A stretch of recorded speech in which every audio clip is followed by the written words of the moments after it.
4 profesionales de la industria que han venido a acompañarnos y a hacer esta mesa redonda. Daros las gracias a alumnos, profesores, a Alberto, nuestro director, a Marga, a Vito, que también está aquí hoy con nosotros, ¿vale? Y a todos los participantes, alumnos que habéis podido venir también de bachillerato, de la ESO creo que ahora no hay nadie, pero bueno, gracias por estar aquí. Y yo creo que va a ser una mesa muy interesante de la que vais a poder aprender mucho. Entonces, bueno, os presento un poco a los ponentes. A mi derecha tengo a Ana Beirón y a Paula Lupiáñez, y a mi izquierda tengo a Miguel Rivas y a Coque Riobo. Os cuento un poquito de cada uno y luego ya ellos amplían, que seguro que lo van a hacer mejor que yo, pero bueno.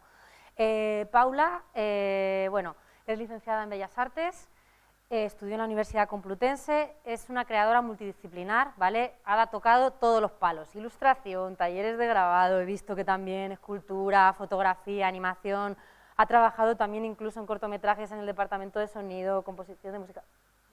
¿He dicho Paula? Ay, perdona, Paula. Ah, lo he hecho bien, vale, es que mezclado, perdona, porque como las dos son creadoras multidisciplinares y las dos tienen un currículum bastante parecido y he empezado a leer y estaba pensando en el suyo porque son muy parecidos, claro. Que lo de sonido y conservatorio es de Ana, por eso lo he metido ahí, pero también, sí, es que tienen un currículum que yo decía, pues son iguales, en ese sentido, entonces las dos son multicreadoras, ¿vale? Paula también ha trabajado en la publicidad y en medios audiovisuales, tiene más de 20 años de experiencia en dirección de arte también. Tiene un estudio de diseño que fundó en 2006, cirugía gráfica, si no me equivoco. También ha tocado palos y ha experimentado con realidad virtual y realidad aumentada, esto que va a absorber ahora todo nuestro futuro.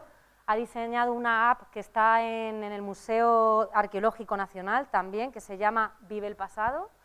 Y bueno, también hace, fijaros, si es que no sé cómo le da tiempo, los fines de semana también hace talleres para niños, ¿vale? De creatividad, intenta explorar todo el tema de la creatividad, no solamente ya como de arte, ¿no? Sino también yo creo como un tema psicológico para trabajar seguridad, autoestima y un poco en qué puede ayudar el arte al día a día y a los chavales. Ahora sí, voy con Ana, porque ya os decía, Ana estudió en la CAM, igual que yo, así que hemos estado poniéndonos al día antes. También es artista multidisciplinar, también viene de Bellas Artes, grabado, fotografía, ha hecho dirección, ha hecho guión, sonido, efectos especiales, también tiene un currículum muy variado y muy diverso, ¿vale? Y banda sonora, porque también ha estudiado en el conservatorio. También tiene una parte audiovisual de animación en el Teatro Isabel, una obra musical de Silvia Mani del Toro, que estará durante octubre y noviembre, echarle un vistazo porque os apetece ir. También ha sido seleccionada como female director de ficción en un programa de apoyo para mujeres organizado en Netflix. También, si no me recuerdo mal, no lo tengo aquí, pero eras presidente de CIMA, ¿no? Es presidente de CIMA Mujer. En el área de animación, ¿vale? Que no lo he apuntado, pero me acuerdo. También tiene un corto de animación titulado Yo, que dirigido por Bego Arestogui y Fernando Franco, que es otro profesor de la ECAN, de la sección de montaje, que hace unos años se pasó a la dirección. Y bueno, este corto además estuvo seleccionado en Cannes, ha ganado varios premios, estuvo preseleccionado para los Oscars. Y bueno, también tiene un estudio de animación, trabajó por primera vez con un estudio de animación en el Clark. Y si no me equivoco, tienes también una productora con tu hermana. Aquí todo sale. Bueno, voy con Coque. Coque también da un poco a todo, ¿no? Director, músico, animador, lleva en el mundo audiovisual también y cinematográfico más de 20 años. Empezó como productor independiente en 2011. En el 97 empezó a realizar también música para proyectos de cortometraje y largometraje aquí en España, en Irán, en Marruecos, en México, todo muy internacional también. En el 2001 empezó a desempeñarse como animador, empezó con proyectos independientes para teatro, documentales y cortometrajes y también a dirigir sus proyectos, de los que nos hablará luego, espero. También ha sido animador en varios proyectos comerciales de publicidad para marcas como Movistar, Imagenio, Lego, BBVA, ¿vale? Marcas muy importantes. Y imagino que todos lo habéis visto, por lo menos los de primero seguro, porque lo habéis visto con nosotros. El viaje de Said fue ganador a Mejor Cortometraje de Animación en los premios Goya del año 2007 y tiene 40 premios alrededor del mundo. También tiene El ruido del mundo, ganador del premio Cacho, payero del Festival de Huesca, y también tiene más de 30 premios internacionales, ¿vale? El tercer cortometraje fue Made in Spain, estuvo nominado a Premio Goya como Mejor Cortometraje de Animación y lleva más de 20 premios nacionales e internacionales a día de hoy. Y bueno, aparte de sus trabajos comerciales, que de esto también creo que abrirá debate luego en la mesa y nos dará mucho juego, ¿no? ¿Qué es comercial, qué es arte, qué es mi creación, qué es un encargo? Pues aparte eso de sus trabajos comerciales y lo va juntando con sus proyectos personales. Y además con docencia, cursos, talleres a lo largo del mundo. Y llegamos a Miguel, ¿vale? Miguel está un poco más en el otro lado, más en la parte técnica, entonces también nos va a ayudar un poco a complementar esa visión más de, aunque ellos también tienen la parte técnica, pero más de visión artística con la parte técnica, ingeniero, si no me equivoco, es Pipline y director técnico en El Ranchito, ¿vale? Ha estado trabajando en la 4ª temporada de Stranger Things, en películas como a ver si consigo yo el inglés, porque paso el mejor López. Ángel Has Fallen, Hitman 2, Rambo 5, Hellboy 3, también internacional a tope, y también ha sido profesor en escuelas tan importantes como Animium 3D, que imagino que os sonará, que está en Málaga, Boxer y en la UTAD, ¿vale? Entonces, bueno, él podrá aportar esa visión un poco más del lado técnico para hacer ese contraste. Y nada, chicos, si queréis ampliar la información un poco vosotros, contarnos vuestra experiencia, cómo habéis llegado, hasta dónde habéis llegado, cómo empezasteis. Pues Paula, si quieres empezamos por ti y vamos hacia... Sí. Sí, dale. Hola. Vale. Yo empecé en televisión y la verdad es que estuve 5 años, aprendí mucho, pero no me llegaba a llenar del todo, porque sabía que tenía que... En la televisión es todo muy...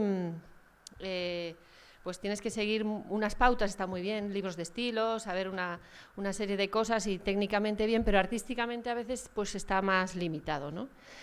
Y hice un montón de identificativos y de líneas gráficas y después ya de 5 años pues ya monté mi propia empresa y ahí empezó todo, empecé sobre todo a mezclar, a intentar experimentar con distintas técnicas, o sea, y ahí fue donde nos juntamos más adelante con Coque y yo, que colaboramos juntos, que ya lo veréis más adelante en la masterclass, donde os enseñaremos un montón de trabajos que realizamos, ¿no? Y de ahí la idea de mezclar lo artesano y lo digital, que ya os contaremos más adelante, que era lo que me faltaba un poco en televisión, que todo era muy digital y que le faltaba como el toque humano. Y bueno, hasta aquí. Ya os contaré un poco más. Doy paso a Ana. Vale, bien. Yo empecé, bueno, como os ha contado mi compañera, yo empecé en un curso de animación en el Clark, en Massachusetts, y ahí fue mi primer contacto con el cine. Más tarde luego ya me pasé a dirección de cine en la CAM, y en la CAM hay diferentes especialidades, o sea, puedes encontrar desde dirección de arte, sonido, en función de lo que te interesa. Y a partir de entonces, una vez que me gradué de la CAM, lo que fui haciendo fue, me metí en CIMA, que es una asociación como de cine de mujeres cineastas, que ahora mismo tiene muchísima importancia y que hacen un montón de programas con muchísimas salidas profesionales. De hecho, si alguno de vosotros luego se plantea estudiar algo relacionado con cine, que imagino que sí, con audiovisuales, con animación, con cine y demás, este programa, o sea, en CIMA hay un montón de actividades que te pueden ayudar un montón a preparar largometrajes, cortometrajes, de todo, e incluso a desarrollar series de televisión. De hecho, CIMA también tiene como un acuerdo con MIA, que es una organización relacionada con, bueno, de mujeres relacionadas con la animación, y suelen hacer como diferentes programas como de asesoramiento, también dan ayudas a veces a cortometrajes en desarrollo, a largometrajes también en desarrollo, por lo cual si alguno de vosotros está interesado más tarde en desarrollar sus propios cortos a nivel profesional y conseguir ayudas del Estado, puede ser una muy buena opción apuntarse a estos programas. Y de hecho yo he estado como organizando algunos de ellos en estos años en CIMA. Como os ha comentado mi compañera, en CIMA yo estoy como soy delegada del área de animación, por lo que si alguno de vosotros os interesa el campo de la animación, que me pregunte o cualquier cosa que os pueda ayudar, pues estoy totalmente disponible, ¿vale? Y luego también, en el sentido de composición musical, he estado haciendo como, pues eso, la música de varios cortos, preparando como la de un largo también ahora, un largo documental. Y bueno, también os quería contar un poco de mi experiencia trabajando con Netflix y luego también con otro tipo de cortos así como de ficción, pero a nivel profesional. O sea, en el sentido de que tienes como las ayudas del Estado, llega un momento en el que tú terminas, yo que sé, la carrera, los estudios y dices como, ¿y ahora qué hago con mi vida, no? O sea, ¿de dónde saco yo si te metes como en prácticas o si alguien te contrata o alguien te llama, ¿sabes, no? Y a mí, por ejemplo, mi primera, así como experiencia como laboral en el sentido de que te contratan, te dan como cosas así, fue a partir, de hecho, de un profesor de la CAM, Fernando Franco. Y Fernando Franco, lo bueno de él es que en la CAM todos los profesores están en activo. Eso lo que quiere decir es que compaginan el trabajo de la CAM con profesores, pero a la vez la docencia con el trabajo profesional, es decir, con los largometrajes que estén preparando, las series o cualquier trabajo. Entonces yo ahí entré a trabajar en un corto estudio de animación y ahí, a partir de ahí pues ya me salieron diferentes trabajos. Y en el sentido, mi experiencia en Netflix, pues ahí tuve como la suerte de que hubo como un programa en el que, así como de apoyo como a mujeres directoras, entonces tú presentabas eso, tu currículum, las cosas que habías hecho, y si tenías suerte, pero era, el típico trabajo de aquí es como tener como muchísima paciencia, mucha persistencia, estar trabajando un montón de cosas y a ver si salen las cosas, los programas y cosas. Y entonces aquí me cogieron y claro, la experiencia en Netflix es totalmente diferente a la experiencia normal en una productora, porque el sistema que organiza Netflix las cosas es totalmente americano. Entonces, el sistema de trabajo español con Netflix se está creando una dinámica y es totalmente diferente. Entonces, si luego tenéis como preguntas acerca de este aspecto, me preguntáis y yo en lo que os pueda ayudar también os ayudo, ¿sabes? Y bueno, doy paso a los demás que seguro que están deseosos de hablar y compartir sus experiencias con vosotros. Gracias. Yo, pues, bueno, mi caso es un poquito especial. Yo soy farmacéutico. O sea, ¿qué hace aquí un farmacéutico? Madre mía, un farmacéutico aquí dando una charla de animación y eso. Soy farmacéutico. Luego, efectivamente, como han dicho, soy ingeniero también, porque después de acabar la carrera de farmacia en 2003, me gustaba mucho programar y la parte técnica y me hice ingeniero de telecomunicaciones.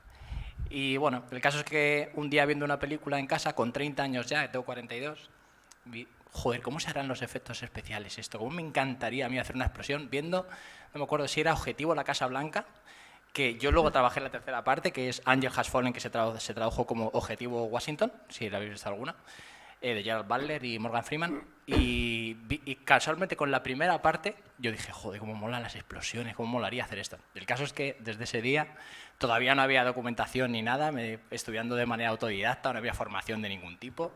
Me puse a estudiar con el ordenador, me bajé un programa, por aquel entonces no era muy legal porque valía mucho dinero, entonces no podía permitirme comprarlo.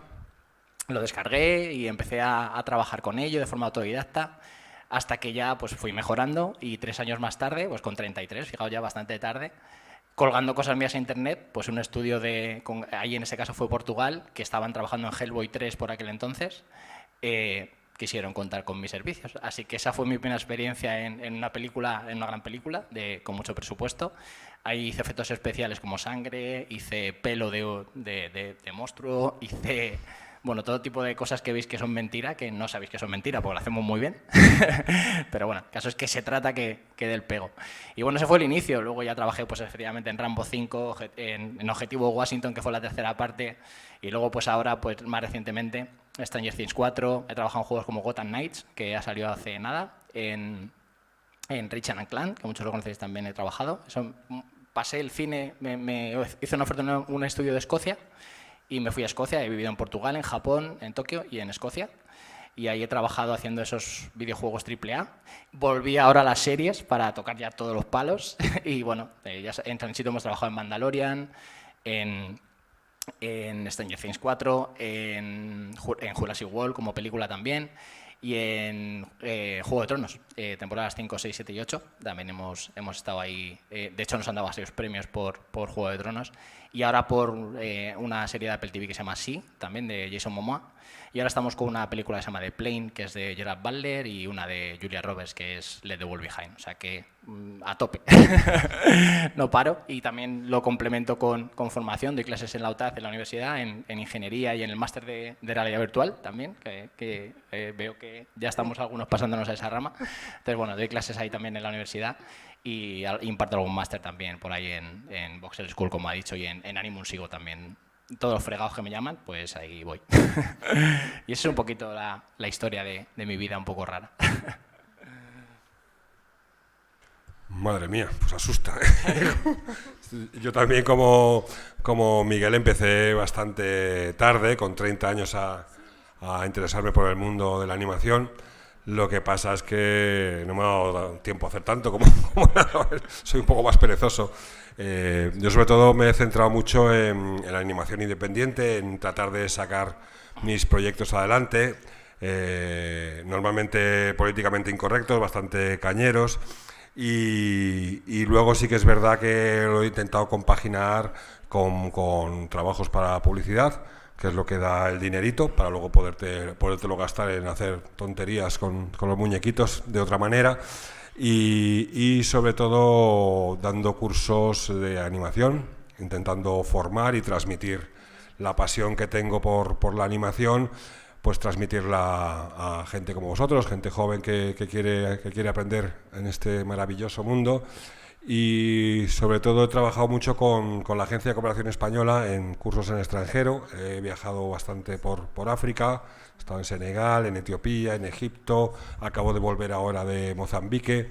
Me gusta mucho trabajar con gente, con estudiantes de animación que no tienen tanto, fuera de Europa, quiero decir, que no tienen esta influencia tan clara que tenemos en Europa, que todos hemos tenido, que vosotros tenéis, porque no viven tan pegados a... Ahora ya, la verdad que cada vez es más amplio las influencias porque está el mundo muy globalizado, pero sí que es verdad que pues en África, en Asia y en Latinoamérica me encuentro gente con menos referencias de Tim Burton, de Disney, de Pixar, un poco todo esto, que este mundo que lo tenemos encima y que es muy difícil salirse de ahí, y me gusta mucho trabajar con este tipo de estudiantes porque bueno, pues tienen este lenguaje más propio y más basado en sus vivencias y en su cultura popular, que es lo que ven a través de la televisión y de los móviles, ¿no?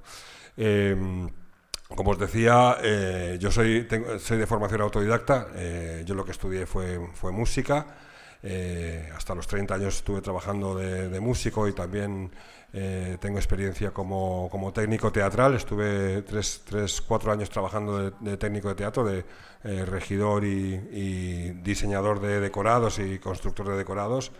Y técnico teatral de maquinista de teatro, vamos, y luego pues por casualidades de la vida empecé a hacer el tonto en casa con una camarita de vídeo y una pelotilla de plastilina, y a partir de ahí me picó el veneno de la animación stop motion, en este caso, que es la única que manejo, y siempre me había gustado pues modelar, trabajar con las manos, pintar, hacer cerámica y eso, pero bueno, la música me tenía bastante absorbido, y entonces todo lo que se refería a tema artístico manual lo tenía muy relacionado como con un hobby, ¿no?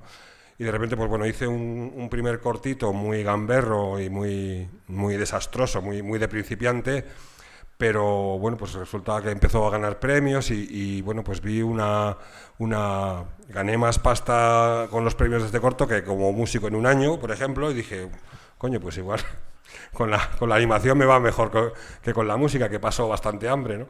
Y bueno, pues empecé a centrarme en el tema de la animación, hice unas cositas para Canal Plus, cuando estaba dando sus primeros pasos, año 2006, con su página web.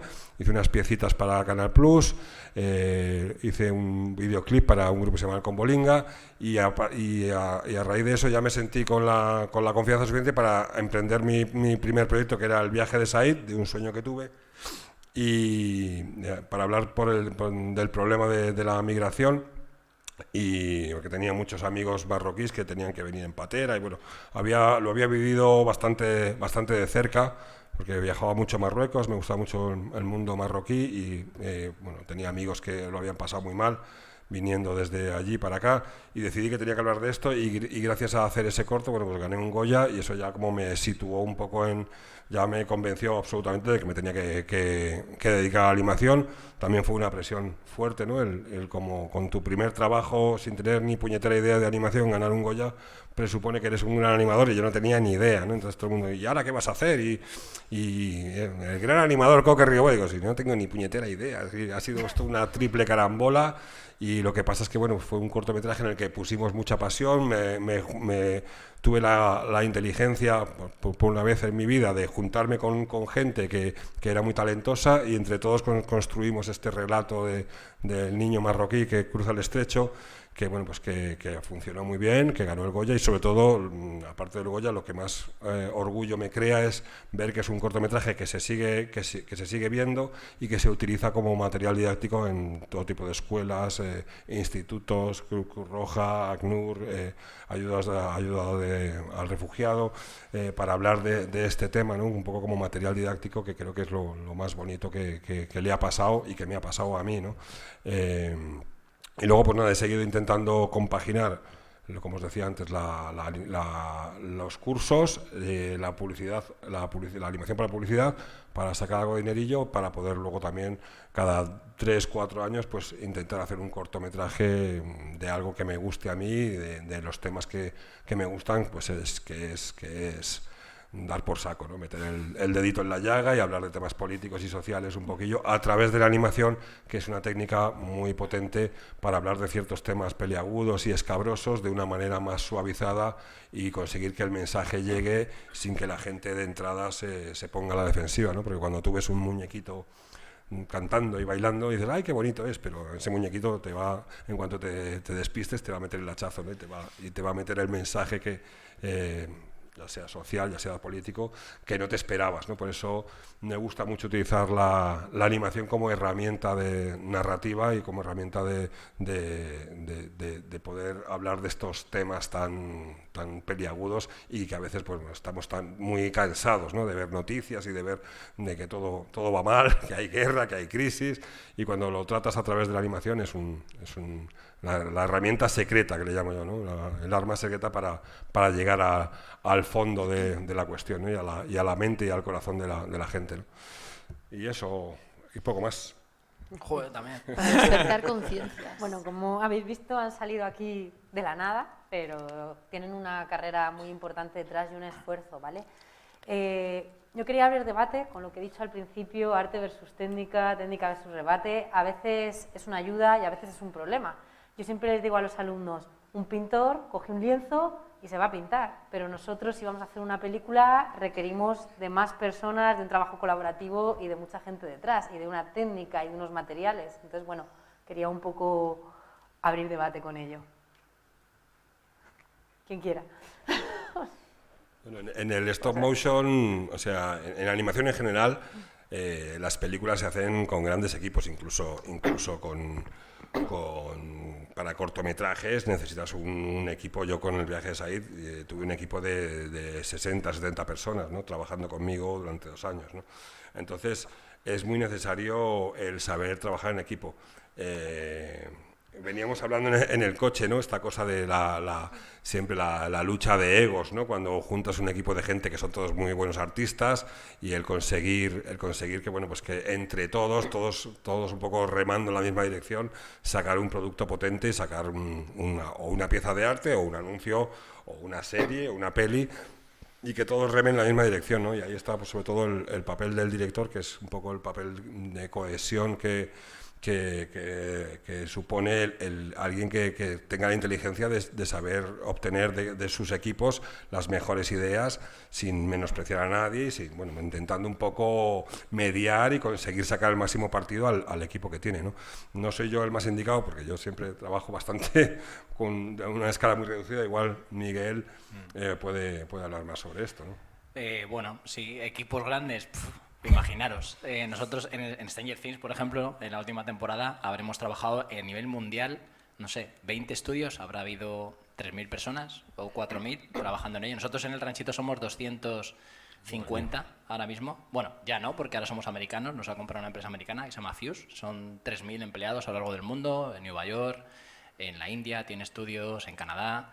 Y para trabajar en un plano, solo en un plano que dura 3 segundos, pues a lo mejor trabajan 30 personas. O sea, es una auténtica barbaridad y no os imagináis el dinero que cuesta hacer esas producciones a nivel de Stranger Things, que es de lo más grande.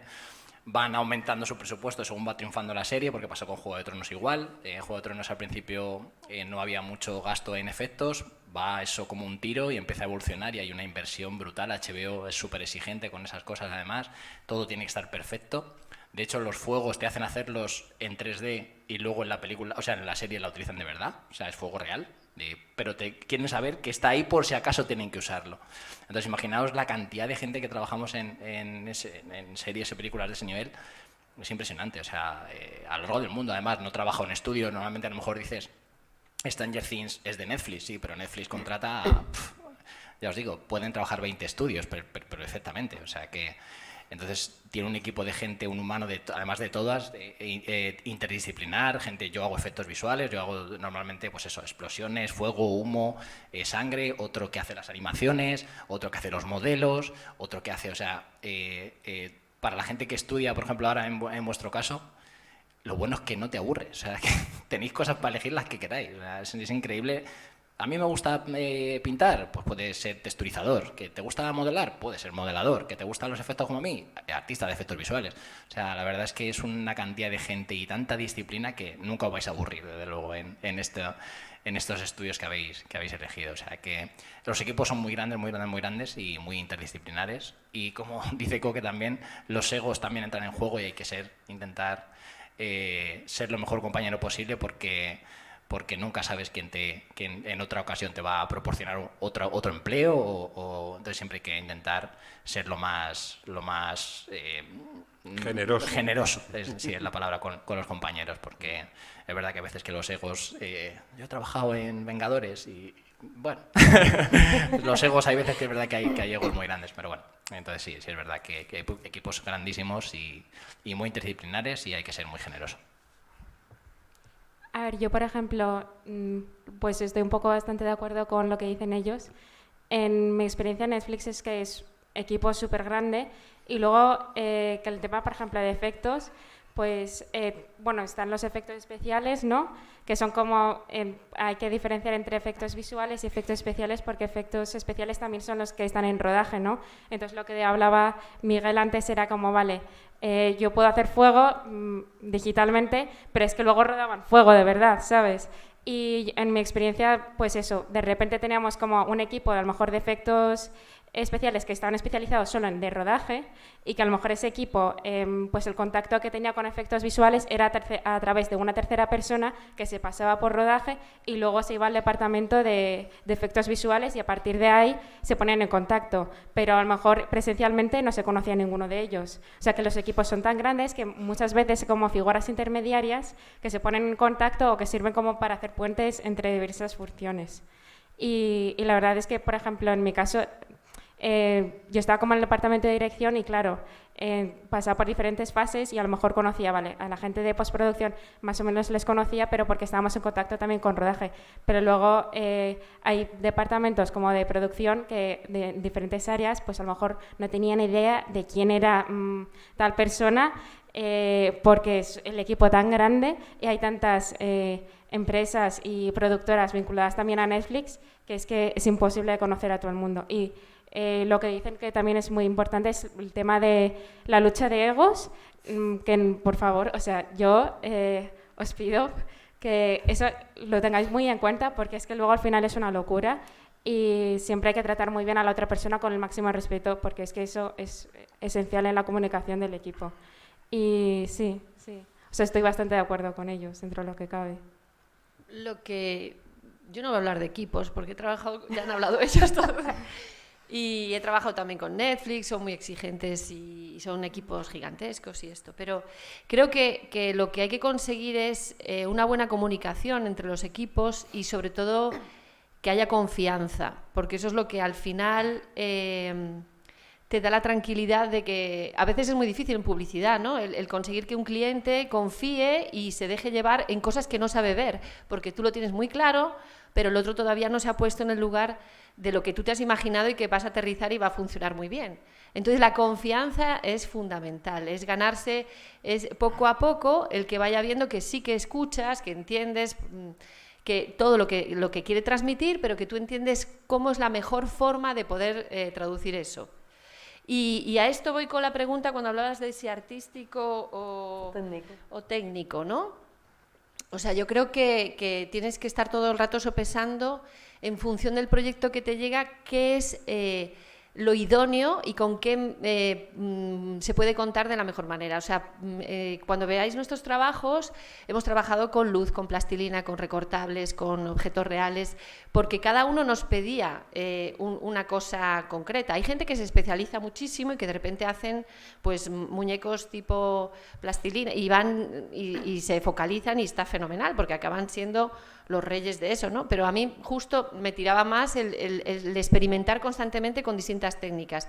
Y es que cada una cuenta una cosa de una manera diferente. Entonces, también es un reto el meterte y descubrir qué es lo que te está diciendo cada técnica, ¿no? Y intentar convencer, también hablábamos en el coche, ¿no?, de lo importante que es las presentaciones que hagáis cuando vayáis a presentar un proyecto, que sean lo más fiel posible a lo que luego va a ser en el futuro, ¿no? Porque no solo te está ahorrando un montón de trabajo, de explicaciones, sino que tú también aterrizas ideas que ves que pueden funcionar o que no, y que te da argumentos para poderlas defender, y sobre todo el que la persona que no tiene esa imaginación que tú tienes pueda llegar a visualizar todo ese contenido de una manera fácil. O sea, una story es muy importante cuando vayáis a hacerlo, que sea lo más real, o sea, lo más parecido posible a lo que vayáis a hacer. Bueno, yo hablo de animación, vosotros. Sí, bueno, estamos todos un poco en el tema de animación, ¿no? Entiendo que esto es una onda muy relacionada con el tema de animación, por supuesto efectos especiales, que en el fondo también es animación, porque lo crean de la nada, ¿no? Es engañar un poco al ojo, ya sea con plastilina o ya sea con gráficos de ordenador, ¿no? Pero bueno, lo importante realmente, como decía Paula, es conseguir que esa confianza, y luego hay una cosa muy clara, que es tener la inteligencia para aceptar ideas de otro e incorporarlas a tu proyecto, ¿no? A mí me ha pasado también dirigiendo mis cortometrajes o algunos anuncios, pues que el ayudante de animación, un chavalito que tengo de becario o lo que sea, tiene una idea maravillosa y no la desecho, porque creo que es mucho mejor que la mía. Entonces, esa humildad de decir, me quedo con tu idea, machote, muy bien, luego te invito a un café.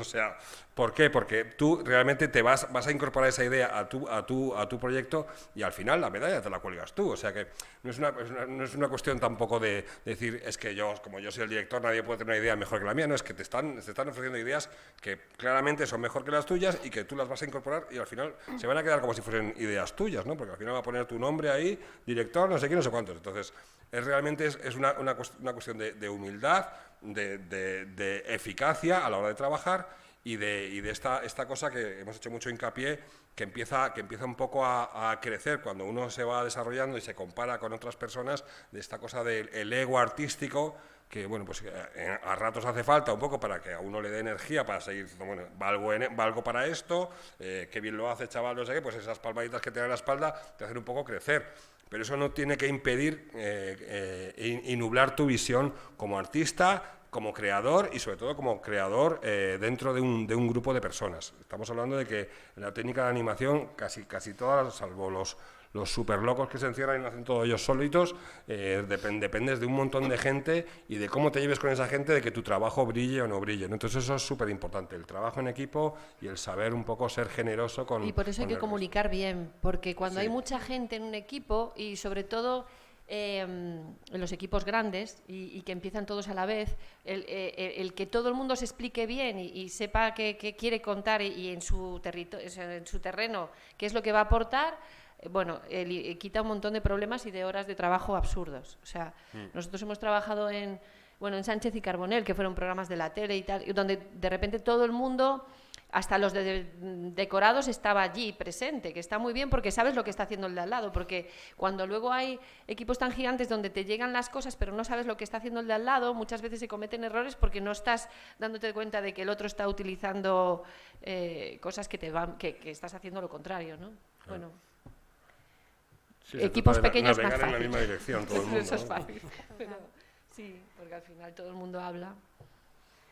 ¿Cómo se compagina, bueno, cómo se compagina después, pero primero, cómo el estar en un equipo grande, ¿no? Yo creo que es un poco también más difícil el poder sentir que estás aportando o que la idea que aunque la idea no sea tuya, hay algo de ti puesto en ese proyecto. ¿Yo? Que Miguel, Sí, en vale, este caso. en mi caso sí. Bueno, ¿cómo sentirte? Ver, Sí. es verdad que sentirte, Claro. cuando ves en mi caso un efecto tuyo en el cine es la hostia. O sea, decirlo de una manera rápida, mola un montón. Y lo he hecho yo. sí, es increíble, o sea, verlo por la tele cuando eres pequeño y luego verlo en la tele y dices, joder, eso lo he hecho yo. O sea, mola un huevo y te sientes parte de ese equipo que ha hecho eso. Entonces, bueno, es que está ahí, o sea, nadie te puede negar que eso lo has hecho tú. Entonces es muy emocionante. La verdad es que es como que te da un objetivo. Mi objetivo, me acuerdo cuando os digo que yo fue viendo una peli, cuando empecé a estudiar efectos visuales, fue yo quería verlo mi padre falleció y mi reto personal, yo quiero que mi nombre salga en los créditos de una película. Y me acuerdo mi novia por aquel entonces, que no era mi mujer, ahora sí lo es, me decía, venga ya, o sea, tú estás loco, o sea, tú sabes lo que estás diciendo, una película casualmente en americana, una película de Hollywood, vas a salir tu nombre, es imposible. Bueno, pues 7 años después lo conseguí, o sea, se puede todo. O sea, mi primera, hace ya 7, 8 años que salí los primeros créditos de una película y fue verlo, yo me emocioné, vamos, o sea, me eché a llorar y todo porque era como, había cumplido mi objetivo y era un honor a mi padre también por aquel entonces. Entonces todo se puede, o sea, realmente, y más ahora en vuestro caso es la mejor época de la historia para estudiar esto porque no ha habido nunca una época en la que hay tanto Netflix, tanto juego, No hay fronteras. tantas plataformas. No hay fronteras, exactamente. Y somos parte de ello, que ves tu trabajo en la pantalla y eso es súper, súper emocionante. O sea, a mí a día de hoy me sigue flipando lo que hago y para mí es como no trabajar. No lo digo nunca en la empresa porque no me pagarían, pero yo los fines de semana sigo haciendo lo mismo que hago entre diario. O sea, Nos pasa a todos. que hay que intentar evitar que lo sepan los jefes. Pero sí, la verdad es que es muy, muy... Ves tu trabajo en pantalla de cualquier manera, ya sea con stop motion, sea dirigiendo, sea haciendo efectos, y ver tu trabajo de tantos meses, años y eso plasmado en alguna disciplina artística es súper, súper emocionante, la verdad. Me hace mucha gracia esto que contabas, Miguel, de lo de los créditos, porque mi chica también trabaja como coordinadora de VFX y en alguna peli así grande que ha trabajado y tal, de repente sale... en los créditos finales, VFX, un crédito de 75 personas, ¿no? Además a toda leche, porque es tanta gente que si no durarían los créditos casi la mitad de la película, ¿no? Sí, y entonces como... Y ahí estoy yo. Un nombre que llena de orgullo y tanto. Esa cosa de sentirse partícipe de solo VFX, son 100 personas o 200 personas, y tu nombre está entre 200 personas de la sección solo de VFX, pero es ese orgullo también, ¿no? Bueno, y te tienes que buscar, y te tienes que buscar rápido, porque si no, se te pasa el crédito y ni te ves, ¿no? Pero bueno, eso es verdad que esa cosa de sentirte parte de un equipo es súper potente, ¿no? Y sobre todo cuando ves el resultado final, y aunque tu parte de esa película haya sido un 3% o un 0,5%, eres parte de algo grande y potente que por supuesto es arte, sea más o menos comercial, ¿no? Y también un poco el ver que tu trabajo gusta a la gente. A mí realmente, yo hago cortometrajes no por supuesto por necesidad artística que me pide el cuerpo hacer esto, ¿no?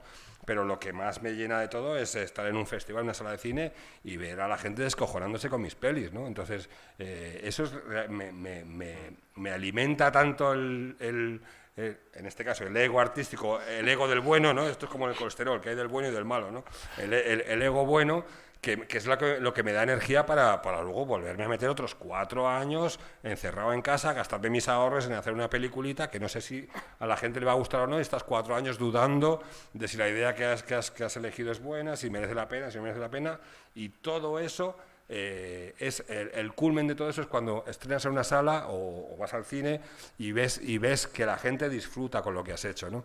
Para mí ese es como el tope, ¿no? Aparte también, por supuesto, el aliciente de viajar por festivales, conocer a gente y tal, que eso también está muy bien, ¿no? De hecho, nadie ve los créditos, solo los que trabajamos en ello, nadie los ve. O sea, bueno, veáis a alguien que acaba una peli en el cine y veáis a alguien que se queda en la sala y hace fotos en la pantalla, es que ha trabajado en ello. Sí, nadie lo ve.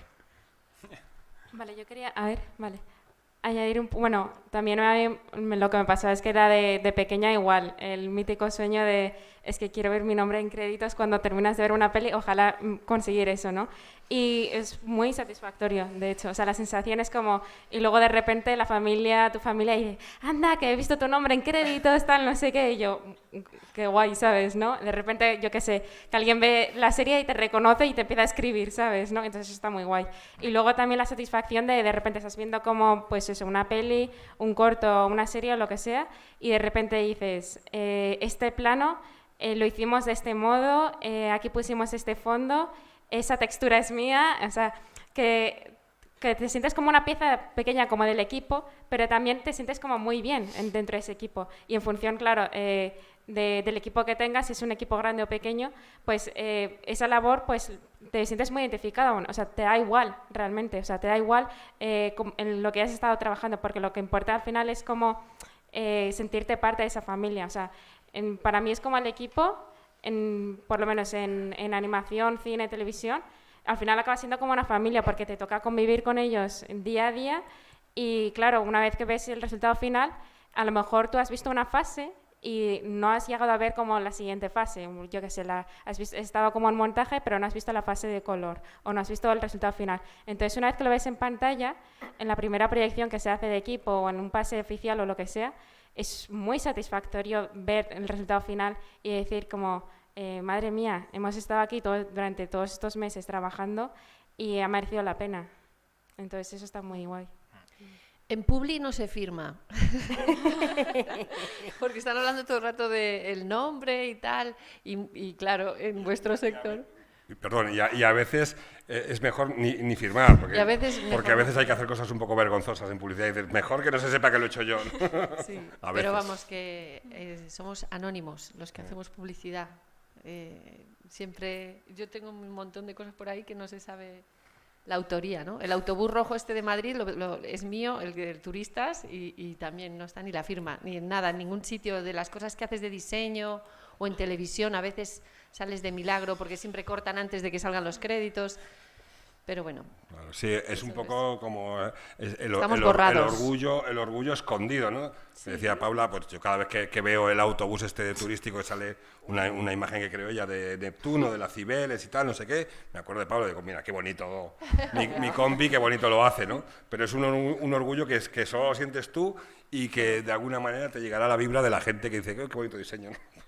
pero claro, no está tu nombre ahí puesto, es verdad que para Publi es más complicado eso, ¿no? El sentir ese orgullo, es un orgullo más para ti y para adentro, de cuando lo ves que sale en la televisión, nadie va a saber que lo has hecho, aunque a mí a veces sí que es verdad que algunas veces me han dicho, hemos visto una cosa en televisión que era de stop motion, ¿lo has hecho tú? Y pues a veces sí y a veces no, ¿no?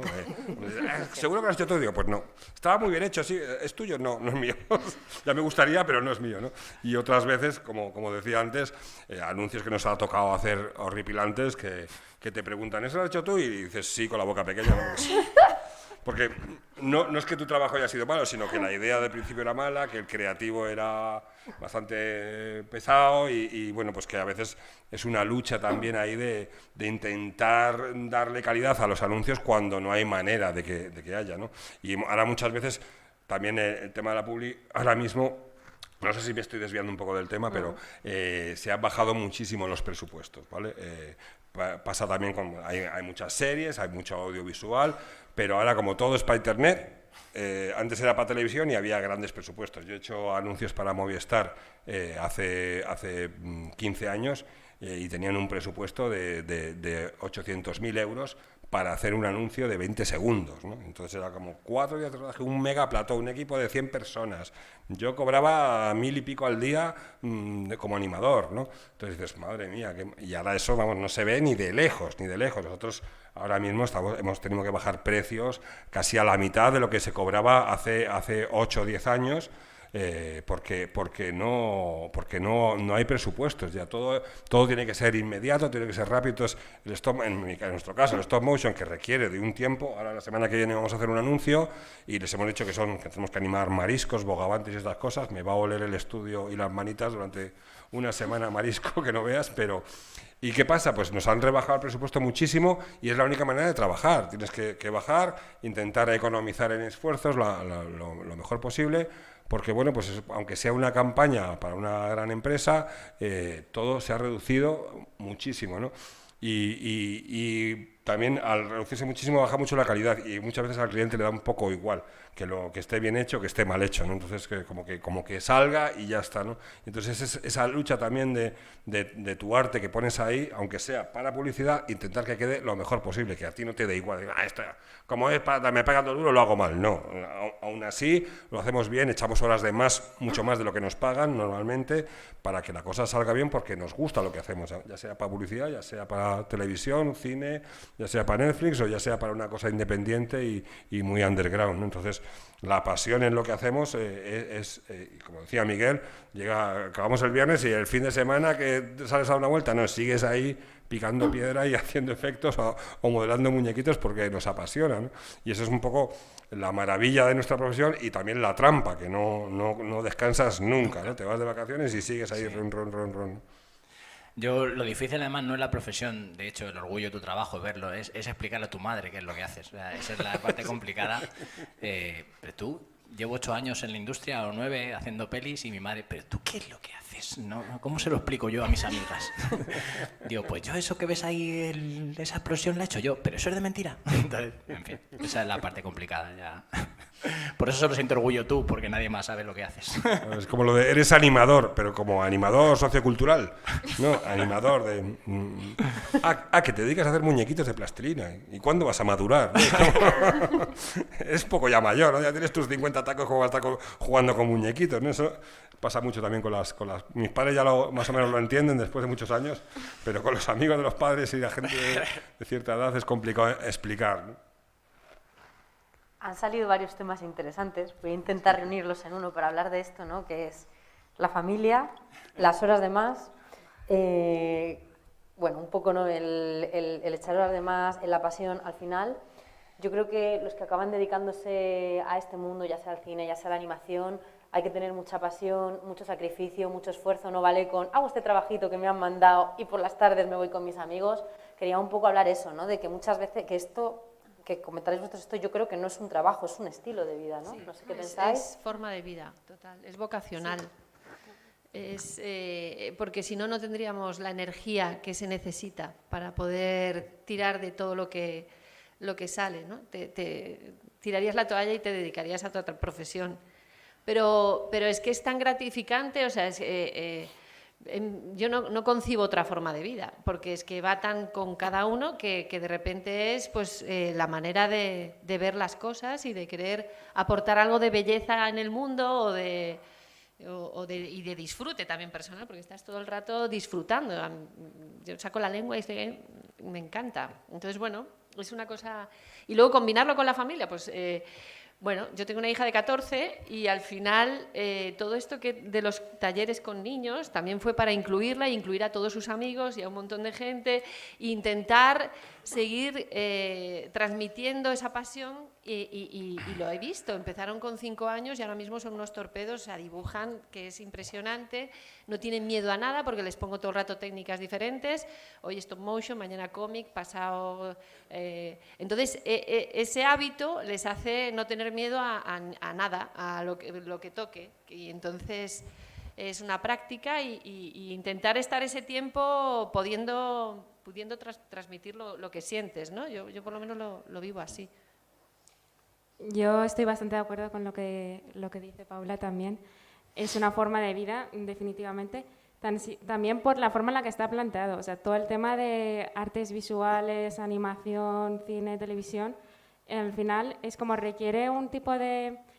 tan solo el proceso de ponerse a lo que se concibe como proyecto, la preparación y demás, es todo tan indefinido, en unos plazos tan indefinidos y depende de tantos factores como artísticos que tú no puedes decir, salgo a las 9 y termino mi jornada a las 3 o tengo esta jornada durante este día y a lo mejor salgo a las 9 de la noche, yo qué sé, porque eso no es así. A lo mejor la idea que te soluciona la vida, a lo mejor has estado durante una jornada entera de trabajo y se te ocurre una idea justo cuando ya estás como fregando las cosas o cuando ya te vas a la cama, incluso cuando estás durmiendo le das vueltas al coco de esto podría funcionar de este otro modo, tal, y luego también pasa una cosa y con la que hay que tener mucho cuidado y es el tema de explotación de horarios, porque llega un momento en el que te dicen como tienes que estar currando durante todo este tiempo, pero claro, luego te van pidiendo como cambios sobre la marcha y a lo mejor no tienen esos cambios no los tienen en cuenta en el presupuesto y tú te has comprometido en el contrato a una cosa que es como un resultado,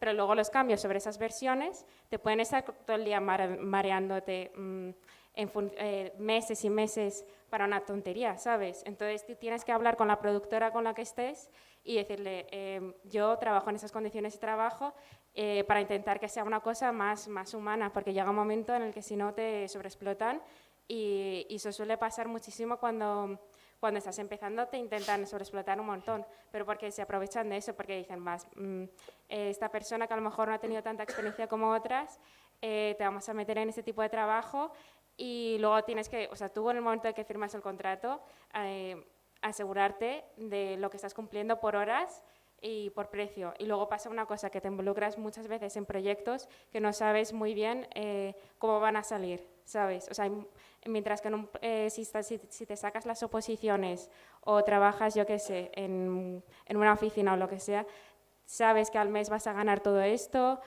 sabes que al año más o menos puedes calcular, pero en este tipo de trabajos, como son tan artísticos, o sea, tú ya por sí sabes depende de si sale bien el proyecto, se consigan estas ayudas y con eso puedes salir adelante. Si no, tienes que pensar en un plan B de conseguir otras ayudas, sino a lo mejor tienes que pensar en conseguir el apoyo de una productora que se interese por tu proyecto y al mismo tiempo manejar un montón de gestiones artísticas, pero también relacionadas con la producción para que tus cosas a nivel artístico salgan adelante. O sea, es así. Suena un poco duro, pero también es como muy divertido. Sí, yo respecto a las horas, son todas, absolutamente. O sea, pero es muy importante diferenciar lo que ha dicho la compañera respecto a las horas que tú echas porque quieres y porque quieres llegar a algo con las horas que te obligan a hacer en un trabajo, ¿vale? O sea, que es verdad que se aprovechan mucho de estás trabajando en Stranger Things o en Gotham Knights, no te quejes, no, o sea, yo trabajo mis 8 horas, no me tengo que quedar aquí 12, o sea, cuidado con el crunch o con el overtime que te explotan, es verdad, o sea, eso ha mejorado, ¿vale? Eso también, por lo menos en mi experiencia, ha ido mejorando, pero es verdad que algunas empresas se aprovechaban de que tú estás trabajando en cierto proyecto para decir, no te quejes que estás trabajando en Stranger Things, ¿sabes? O sea, mucho cuidado, que yo las he hecho porque quiero en mi casa, pero tú aquí no me puedes obligar a echarlas, ¿vale? O sea, eso, hay que diferenciar esas dos cosas. Y por la parte que nos toca de en casa, pues pasa que cuando a cierta edad es más difícil darse cuenta, pero hay que ser muy, muy, muy bueno para llegar a cualquier alto en cualquier disciplina como la que estamos aquí cualquiera.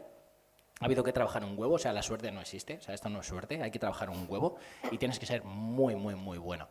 El que seas muy, muy bueno depende de las horas que eches, por supuesto, de lo que estudiéis. Entonces, ahora es verdad, cuando yo doy clases a gente de 20 hasta 30, el cerebro va cambiando, nos ha pasado a todos, y al principio como que ves todo, sí, estoy estudiando, hago las horas obligatorias para entregar mi tarea y ya está, pero es muy guay luego llegar al objetivo que tienes que llegar y tienes que echar muchas horas, te tiene que gustar mucho porque hay que echar muchas, pero luego da su fruto y es como marcarse el objetivo de ser bueno, de ser el mejor. O sea, yo siempre digo en las entrevistas que me han hecho o en conferencias que el que es bueno tejiendo alfombras se gana la vida tejiendo alfombras, ¿vale? O sea, que hay que ser bueno en lo que hagáis, o sea, marcarse un objetivo y ir a por todas. Es verdad que todos hemos tenido cierta edad y cuesta darse cuenta, pero luego os daréis cuenta en un futuro de miras atrás y dices, me cago en la... Yo ojalá hubiera empezado en vez de con 30, con 20. Pero bueno, empecé con 30, me tuve que poner las pilas, o sea, horas en casa, todas, todo mi tiempo, y lo que hago es, como ha dicho Paula, es llevar a mi terreno a la familia.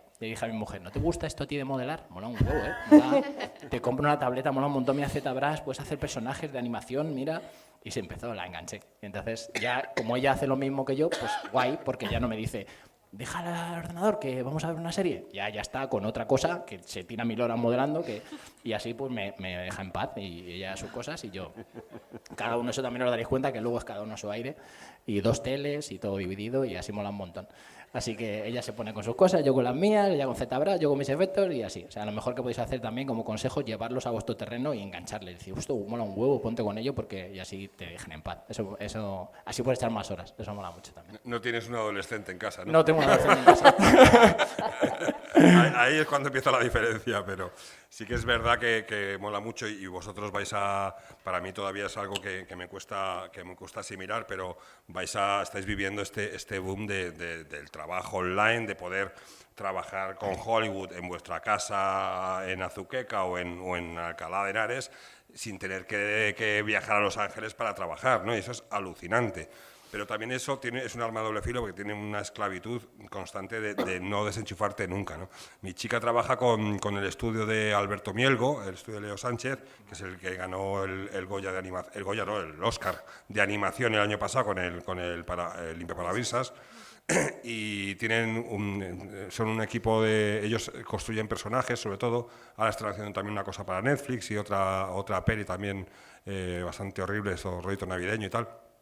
Y hacen un trabajo, por supuesto, muy comercial, todo de animación, y tienen un modelador en El Cairo, otro en Japón, otro en Perú, otro en Argentina, 2 en Londres, 3 en Los Ángeles. Entonces ella no tiene horario. Hay días que se tiene que levantar a las 5 de la mañana porque el de Los Ángeles o el de Japón solo se puede conectar a esa hora para poderle subir los materiales. Ella es coordinadora, ella no es modeladora, hace coordinación, producción de VFX. Y entonces, bueno, pues lleva 6 meses totalmente esclavizada. Este verano no nos hemos ido de vacaciones porque había que entregar unas cosas y es verdad que se puede conectar en cualquier sitio, pero claro, en cualquier sitio no tienes una buena fibra para poder subir archivos de 2 gigas o lo que sea, ¿no? Ella es la que gestiona los archivos, envía al cliente, lo manda para acá, para allá. Entonces, bueno, es una esclavitud bastante jodida si no se sabe decir hasta aquí y a veces no te queda más remedio que no puedes decir hasta aquí, o sea, porque solo tengo que dormir, pero a veces es que ni eso, ¿no? Entonces yo ha habido noches que me levanto al baño y la veo ahí a las 4 de la mañana, la tía ahí pegada, venga mandando cosas, digo, ¿pero qué haces? Vete a la cama y dice, no, es que tengo que entregar esto porque es que el de Los Ángeles me ha mandado una cosa que se lo ha mandado mal al de Japón y el del Cairo no lo ha recibido y no sé qué. Entonces, claro, es un estrés, os digo que llevamos una temporadita. Nos dedicamos los dos a lo mismo, lo intentamos entender, pero es verdad que luego pues también hay que tener vida. Si tenéis, cuando tengáis hijos lo entenderéis también, que bueno, pues en nuestro caso pues tenemos a Pablo le pasa lo mismo. Yo la intento enganchar para mi lado, que es que mi hija odia todo lo que tenga que ver con el stop motion, porque la pobre lleva desde que tiene uso de razón metida en festivales y en cursos y tal, y viajando por el mundo con nosotros, y bueno, pues está en esa edad de un poco de odiar lo que hacen tus padres, y yo entiendo que cuando crezca un poco más le cogerá el gusto, pero ahora mismo le encanta el manga y el anime japonés, pero todo lo que tenga que ver con stop motion, así con nuestro mundillo, como que le repele bastante, entonces no hay manera de arrastrar. Yo lo he intentado, igual por intentarlo tanto es porque por lo que lo odia, no lo sé.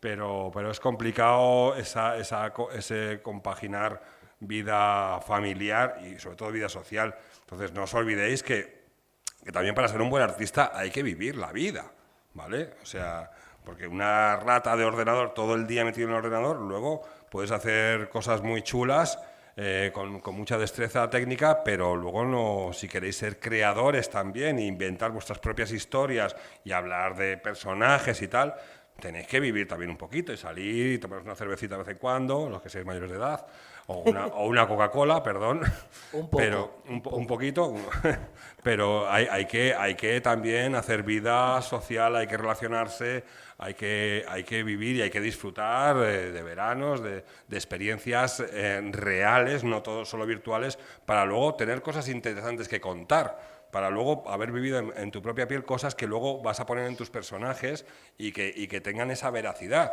que muchas veces hay guiones y hay cosas que ves que no tienen, que son personajes sin sentido porque los han escrito gente que no ha vivido o que no ha estado en esa situación, ¿no? Entonces es súper importante también que hagáis un huequito a la vida social y a la vida humana, no solo virtual, ¿no? Y vosotros cada vez lo tenéis más difícil. A nosotros nos ha costado menos porque yo cuando era joven no había otra cosa que estar en la calle con un palo ahí tirando piedras y haciendo el gamberro, ¿no? Pero ahora mismo es más fácil engancharse y quedarse pegado al ordenador todo el día o a la tableta o tal, que es una pasión que os va a pasar, pero que tengáis en cuenta también esa otra parte necesaria para formaros como artistas, de contar cosas interesantes a través de vuestras propias experiencias vitales, ¿no? Sí, era una pregunta un poco trampa, porque a veces nos pasa que decimos, tenéis que hacer en casa, no vale solo con los trabajos de clase, y digo, bueno, así también lo oyen aquí de profesionales que están en el mundo, que es lo que hablábamos un poco, ¿no? Para llegar donde hay que llegar, hay que ser de los mejores, hay que trabajar, hay que practicar, hay que probar, hay que experimentar y tener que tener pasión. Yo recuerdo estar en cortos, ahora que habéis dicho eso también, de los cortos los hacía en fin de semana y entre semana trabajaba, estudiaba y claro, mi pareja estaba hasta las narices y hacía lo mismo, que necesito que vengas tú y tus amigos de extra, y me llamaba a todo el grupo de amigos de extras y era la manera de tener vida social en algunos momentos de mi vida, porque es que si no era imposible y así era, así funcionaba y cumpleaños y eventos de todo, bueno, se perdían, no puedo ir, tengo un rodaje, no puedo ir, tal. Entonces bueno, poco que sepáis también que esa parte está, pero es muy bonito porque también poder compartir eso con la gente que quieres y la gente alrededor y poder enseñarle cosas y motivarles está súper guay. Has hablado, Coque, espérate porque se me acaba de ir, pero iba a decir algo y se me ha ido. Has hablado de algo que me parece muy interesante también, ¿no? Que es la experiencia de vida. Entonces, la experiencia de vida para contar ideas. Entonces, bueno, la experiencia de vida, los referentes, ver mucho cine, ver muchas exposiciones, ¿no? Un poco las referencias, las referentes. Ahí lo dejo. Sí, yo creo que la diferencia de cuando nosotros éramos pequeños a vosotros es que tenéis cantidad de recursos que podéis estar constantemente viendo y fomentando. Eso también paraliza muchas veces, ¿no? Porque ves, esto me gusta, esto también tal, y lo que te arranca es estar tirando horas y haciendo cosas. Se me ha ido todo el santo al cielo ahora mismo. ¿Sabes lo que me ha pasado a mí antes? Te dejo a ti, se me ha ido. Sigo yo y cuando te venga Retomas. Vale. Sí, o sea, yo creo que eso es importante y luego también experiencia de vida en el sentido de lo que hablábamos de sales con tus amigos, a lo mejor es que te puede dar la clave para una idea de un corto, ¿no? O sea, tú estás, yo qué sé, trabajando, pero luego también tienes que salir con tus amigos, salir con tu familia y a lo mejor la persona que te has encontrado en la parada del bus, pues la ves y dices, jolín, es que esta persona es la que busco para que sea mi personaje en este corto. O a lo mejor tu tía te cuenta un dramón familiar y de repente dices, ahora entiendo de qué va mi historia, ¿no? Entonces yo creo que eso te da la clave. O sea, cuanto más vivas, al final, Sí. mejores ideas, más naturalidad van a tener tus personajes, más fácil va a ser contar las cosas que quieres contar y más originales también van a ser. Entonces, para mí, experiencia vital siempre, Es o sea, fundamental. ultra recomendada. Sí, sí, sí. Sí, la vivencia personal es la única que va a ser sincera y la que la gente se va a creer cuando seas creador y crees algo. O sea, si tú eso te lo cuentan y no es de primera mano o es algo que realmente te toca y es un conflicto o algo que realmente crees que es fundamental, porque como lo has vivido, transmitir tu forma de ver, porque como artistas y como creadores lo que cambia es nuestra mirada, o sea, con respecto a las cosas. Habrá otra gente que lo vea y no le parezca interesante, pero a través de nuestro punto de vista y cómo traducimos esa experiencia que nos parece vital y tan importante, o ese personaje, es como el otro se lo va a creer y nos va a entender y vamos a conectar con más gente. Y ya, Dori, yo, en mi caso, aquí es donde nos diferenciamos el resto de compañeros de mí, de mi profesión, en este caso, que para mí la experiencia de vida no influye, para ellos es vital. Yo creo que lo más importante para ellos es la experiencia de vida. De hecho, como ha dicho Coque antes, yo creo que no, ellos como creadores originales y de contenido audiovisual, su experiencia de vida es la clave. Vamos, no creo que haya nada más importante, de hecho. En mi caso, no. En mi caso, mi experiencia de vida les da igual. O sea, yo si estás trabajando en una película, en algún videojuego, le dices, esto lo podríamos echar un poco más a la derecha, dice, no, eso va donde va y ahí no lo vas a tocar. Vale. Esto podría ser un poco más, el humo a lo mejor podría ir, no, es que no. O sea, da igual, directamente te dicen, pero a mí me parece, y ellos te dicen, tú no te pagamos para que pienses, te pagamos para que hagas lo que te tengas que hacer. Entonces, bueno, en mi disciplina tan técnica, en el caso de los efectos visuales o en el campo de la animación en cine o en videojuegos, sí que es verdad que no te puedes salir del guión que está marcado. O sea, tienes que hacer exactamente lo que te dicen y no propongas porque nadie te ha pedido que propongas. Para eso ya están los creativos. O sea, ellos son los que dicen lo que hay que hacer y nosotros nos limitamos a hacer lo que nos dicen. Entonces, bueno, en mi caso no influye, pero en el caso de que os dediquéis a lo que hacen ellos más, yo creo que no hay nada más importante, de hecho, que la experiencia de vida. Sí, como comentaba antes, yo siempre me preguntaba cómo con mi primer cortometraje, con El viaje Said, cómo era un corto que técnicamente bastante defectuoso, por llamarlo de alguna manera, había llegado a tanta gente, ¿no? Y realmente fue por dos cosas fundamentales. Yo viajaba mucho a Marruecos y he tenido amigos que se han ahogado viniendo en patera, ¿vale? O sea, que yo me decían, me voy a España, voy a aparecer en Madrid y tal, y yo pues un mes después hablar con la familia y decirme, no, se ha ahogado, ¿no? Y en concreto 2 o 3 personas muy colegas que han muerto intentando cruzar el estrecho, ¿no? Ese fue el pistoletazo de salida para decir yo, tengo que hablar de este tema ya, ¿no? Entonces, respira mucha verdad, a pesar de ser una narración muy de cuento infantil, como un poco inspirado en el cuento de Pinocho y tal, es un cuento hecho es un corto hecho con las entrañas, ¿no?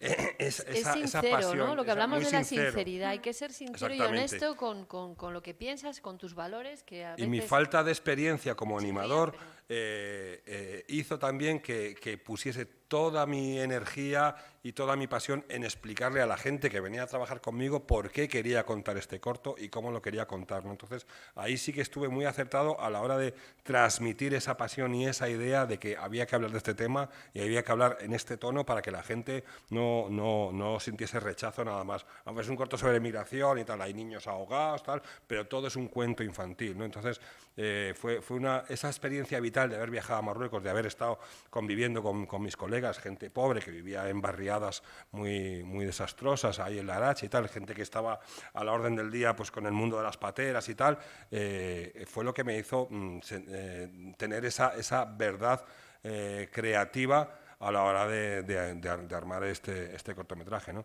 Y luego también pasa mucho que nos relacionamos con gente que se dedica a lo nuestro. Entonces sales un poco como para airearte. A mí me pasa con Paula, que aparte de ser socios somos colegas, y seguimos hablando de lo mismo. Sí. Entonces estás en el bar tomando una cervecita y estás hablando, no, porque en el fotograma no sé qué, estás hablando de trabajo cuando sales del trabajo, ¿no? Eso, ahí ya no hay nada que hacer, pues eso ya es la pasión, ¿no? Pero sí que es verdad que a nivel creativo es súper importante. Vosotros ahora mismo... Como contaba Pablo, yo cuando empecé con el tema de la animación no tenía ni ordenador, ¿vale? Y no sé si existía YouTube, pero todavía no. Entonces, antes para ver cortos de animación o los veías en un festival o alguien te pasaba una casete de VHS, no sé si sabéis lo que es un VHS. Esto es coña, ¿eh? Claro. Una casete de vídeo. Entonces tú conseguías, tu colega se venía con el otro vídeo VHS y copiabas la casete para ver cosas de Svankmajer o de animación del este, así súper chula, de autor y tal. No se veía nada, o cuando ponían Mazinger Z en televisión, era la única manera de ver animación, ¿no? Entonces ahora tenéis todo para elegir. O sea, cualquier autor que ellos diga más rebuscado, vas a YouTube, haces pa y te sale.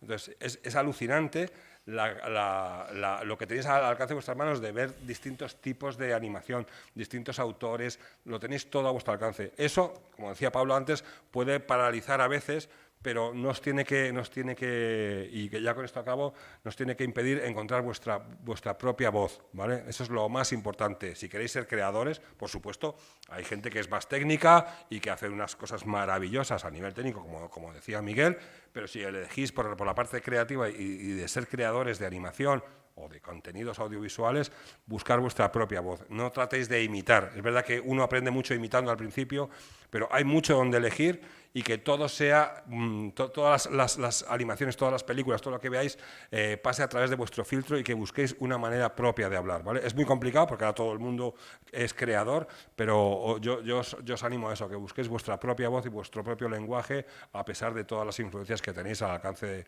de vuestra mano, ¿no? Creo que eso es lo más importante como creador. Yo, respecto a lo que dice Coque, una frase que a mí me marcó mucho, que es: el que copia de uno es plagiar, el que copia de muchos es un genio.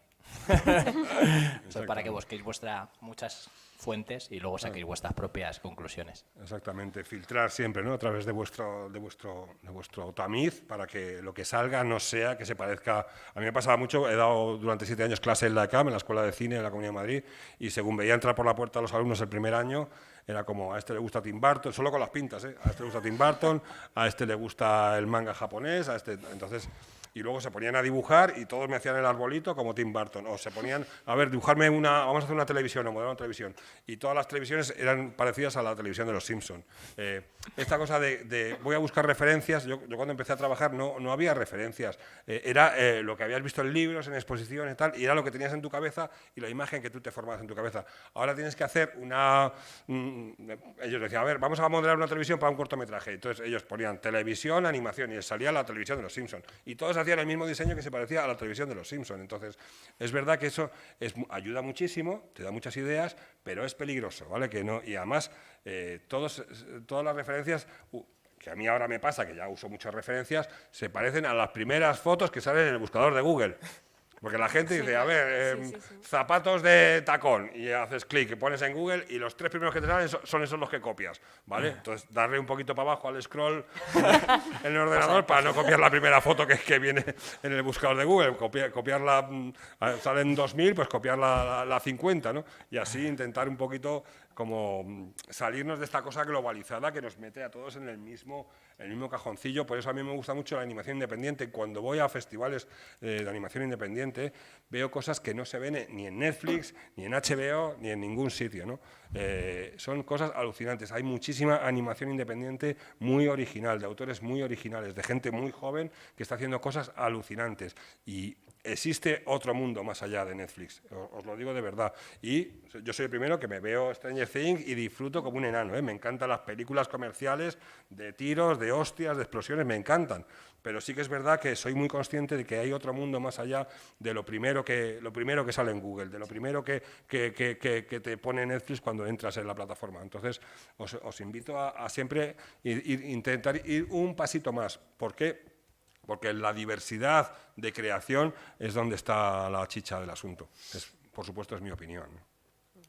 Bueno, me dicen que vamos en tiempo, entonces antes de pasar a las preguntas, no sé si queréis añadir algo o puedo pasar. Yo solo quiero una cosa, que es muy importante fomentar el espíritu crítico. O sea, que ahora mismo que hay tanta información y que estáis totalmente bombardeados por cosas muy chulas, es afinar el ojo y el discurso crítico para poder tener vuestro propio criterio.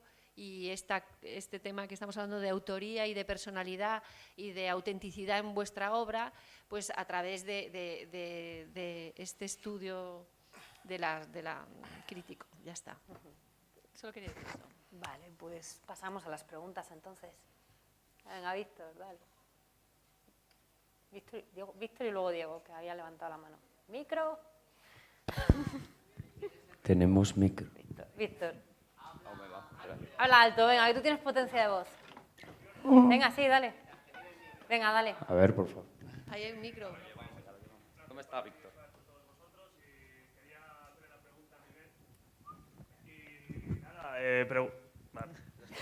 Hola, sí.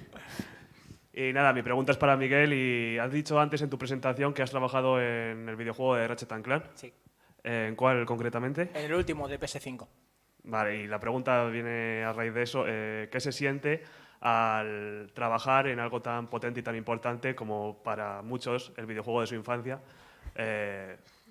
Por ejemplo, para mí es un referente de los videojuegos y lo uso mucho para hablar con mis amigos de esos temas. ¿Qué se siente al trabajar en un proyecto así? Es una pasada. Mola muchísimo. O sea, por eso es lo que te hace echar tantas horas. Objetivos como ese. O sea, yo quiero... Y es que lo más gracioso es que se consiguen. Y muchas veces son cosas que dices... Que no, que sí, claro sí. Y antes a lo mejor menos. Yo he trabajado en Escocia, he trabajado en Tokio, he trabajado en Portugal. Pero ahora ya no me muevo de mi casa. Porque ahora tenemos esas oportunidades desde casa. Y no tiene secretos nada más que ser bueno y que la gente vea que eres bueno, ¿vale? Porque es muy importante ser bueno, pero es muy importante las redes sociales y no puede ser tu madre la única que sepa que eres bueno. Tiene que saberlo todo el mundo, con lo cual colgar comunidades, relacionarse, networking, es tan importante. Entonces, lo que sientes es brutal. Es lo que te lleva a hacer lo que haces tantas horas, porque es verdad que hay que echar muchas horas.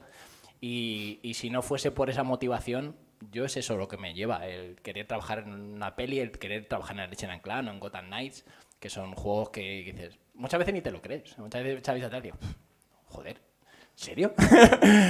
pero sí, es trabajar mucho y cuando estás trabajando y te da el bajón que te va a dar, como nos da a todos, pensar, es que quiero trabajar en este juego y o sea, ponértelo como meta y es que se consiguen. Antes era yo me acuerdo cuando decía lo de trabajar en estos videojuegos o películas, que es imposible. Mi mujer me decía, ¿qué dices? Tú estás loco. Y es que se puede, realmente es marcártelo como meta y todos los días trabajar con esa meta, porque si trabajas sin rumbo, es lo que dicen, si no vas a un sitio enfocado, te pierdes, ¿vale? Si tú no pones el GPS, voy al Instituto Clara Campoamor, me voy a cualquier sitio. Entonces tú ponte y tira para adelante. Y Ratchet & Clank, pues yo te enteras, ¿qué estudio trabaja en Ratchet & Clank? Pues Insomniac, vale, pues entonces yo voy a echar a Insomniac, voy a ser bueno y le voy a llamar mi reel a Insomniac. Y se consigue. O sea, que la experiencia es brutal. Sin duda alguna es piel de gallina, en serio, ¿eh? Y con películas, a mí se me saltaron las lágrimas, o sea, lo reconozco. Aparte de que soy muy de llorar con el diario de Noah y eso, pero aparte con eso, muy emocionante, en serio, ¿eh? Es brutal. Te has saltado Diego, María. Casi.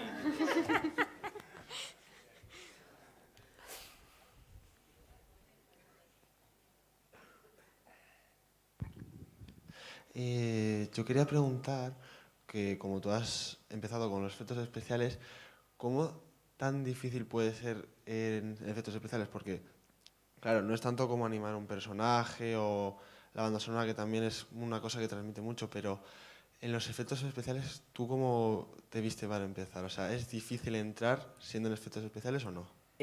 Bueno, hay que diferenciar efectos especiales de visuales, que no es lo mismo. Especiales es lo antiguo, maquillajes y cosas de esas que hacían manual, ¿vale? Esos son los especiales. Y los visuales son los que hacemos por ordenador. Cuando yo empecé, yo creía que era imposible. O sea, era dificilísimo entrar, dificilísimo. Había mucho menos que ahora y tenías que tener un nivelazo. Yo he tenido que echar muchas horas, ¿eh? Yo era a las 3 de la mañana y estaba ahí haciendo explosiones, huracanes, o sea, tornados, de todo. Era difícil. Ahora es menos difícil. Lo primero porque tenéis la suerte de tener formación como la que estáis cursando, que antes no existía. Eso por un lado ayuda mucho. Y luego difícil, no hay tantas referencias ahora y tanto tutorial, tanto curso y eso, que es mucho menos difícil ahora que lo era en el pasado. Pero sigues... Hay que trabajar mucho, o sea, eso no te lo va a quitar nadie. ¿Cómo difícil es? Es difícil, pero nada que no se pueda conseguir, ni muchísimo menos tomándoselo en serio. O sea, cualquier persona de las que estáis aquí puede hacerlo sin duda alguna. ¿Que es difícil? Sí, eso es la gracia, que hay que trabajar mucho. Pero nada, ahí un día haces una explosión, mañana haces un fuego, ves un tutorial, estáis estudiando ahora, vas complementando, vas... aumentando tus conocimientos y se consigue. Ahora es más fácil, ahora es mucho más fácil porque ahora es que los equipos son muy grandes. Antes no había tanto, pero es que ahora del ranchito me acuerdo cuando empezó Juego de Tronos eran 50 o 25 personas y pasaron a ser 250 en nada de tiempo. O sea, y ahora somos 3.000. O sea, que es que eso han crecido tanto, es que ahora la oportunidad es mucho mayor. Entonces, ahora es mucho más fácil y cuando yo empecé, mucho más. Aún así hay que trabajar mucho.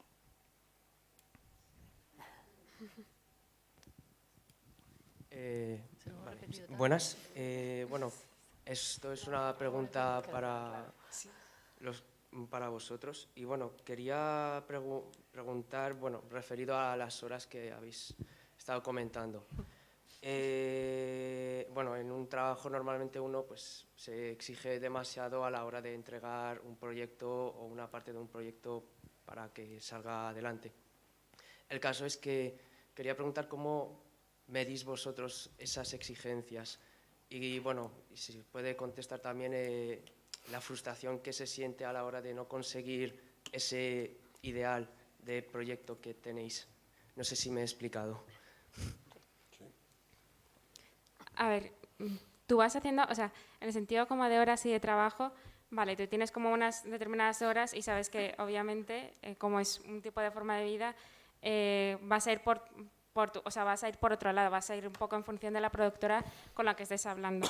Pero también es importante el tema de, tú sabes que la primera versión no va a ser la definitiva, ¿sabes? O sea, la gente piensa, vale, pues hago este curro y una vez que termine esta versión, ya está, se acabó.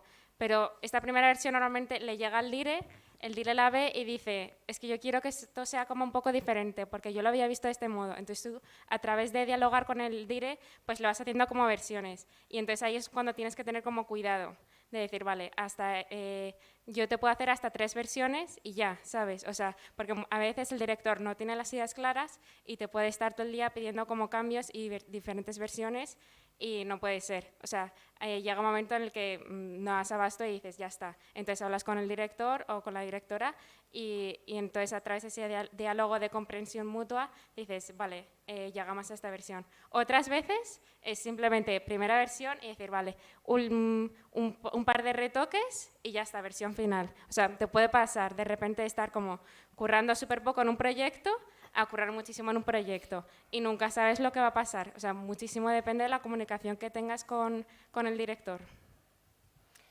Yo siempre creo que somos como, en general, los creadores como mediums que necesitamos como que nos transmitan lo que quieren y escribirlo como realmente nos lo están. Cuanto más absorbamos y mejor nos quede clara el mensaje de cualquier directriz, ya sea gráfica o de guión o lo que sea, mejor. Tenemos que estar con los ojos muy abiertos siempre, ser muy empáticos y muy observadores para poder saber también si abusan de ti o si no.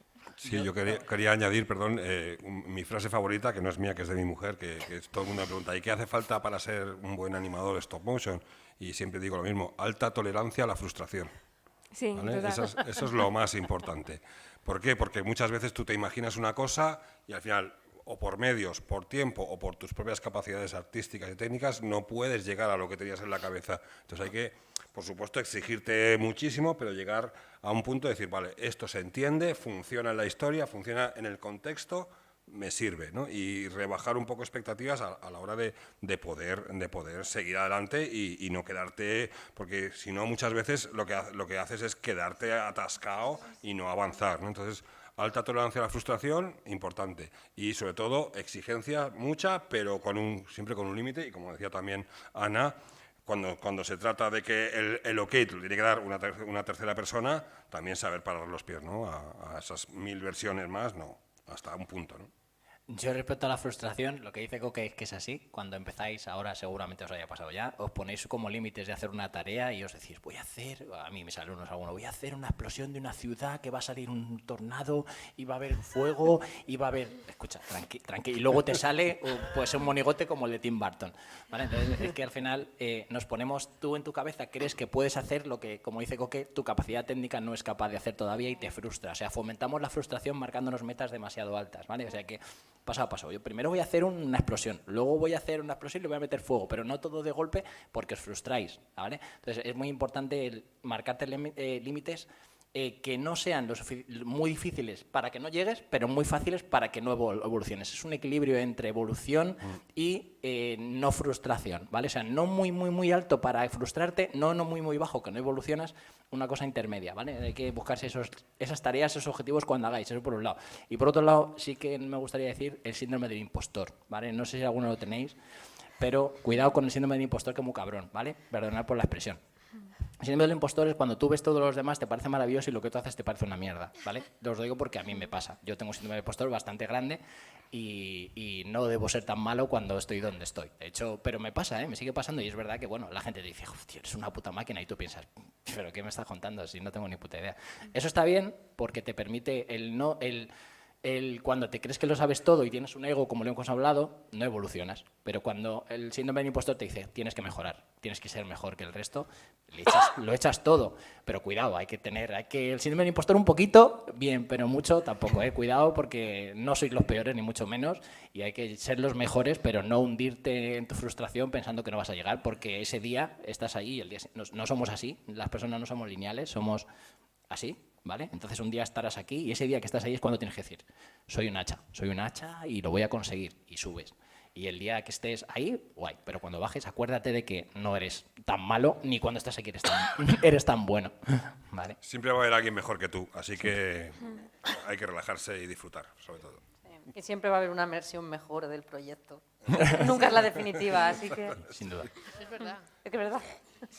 Y porque las cosas maduran, tienen que tener su tiempo también, porque nos creemos que la primera cosa que sale es genial, es estupendo, y un mes más tarde dices, madre mía, bueno, ¿qué mes? A los 2 días. Ya está, tienen que madurar los proyectos y las cosas. Ya respecto a lo que acabas de decir, justo tenía que ver con mi pregunta de lo del síndrome del impostor, ya que trabajamos como creativos y quería diferenciar entre trabajar para alguien o trabajar sobre tu propio proyecto, que lo siento como que te estás desnudando delante de un montón de gente y cómo sois capaces de diferenciar obra de autor para ni hundiros ni... Bueno, es que la parte de subirse mucho aún no la he vivido yo personalmente, pero yo la de tampoco, hundirse bastante fácil. Entonces, ¿cómo soportar que a alguien simplemente no le guste y poder darse cuenta de que a otros les puede gustar mucho lo que haces? Yo sí, como hoy mencioné el tema, o fastidiáis que contesto yo. El síndrome del impostor eres tú contra ti. Si es otro, no te afecta tanto. O sea, a mí cuando me lo dice otro, tampoco te dice, depende quién, ¿eh? Porque yo he trabajado para Stallone en Rambo 5 y era él el que te daba el feedback y te decía, esto es una mierda. O sea, te lo pintaba en rojo en la pantalla para que la sangre va para allá. Y tú le tenías que explicar, señor, esto es 3D, ¿vale? Para allá, puede ser para allá, puede ser para allá. Y él no concebía el 3D y te ponía en rojo, ¡mierda!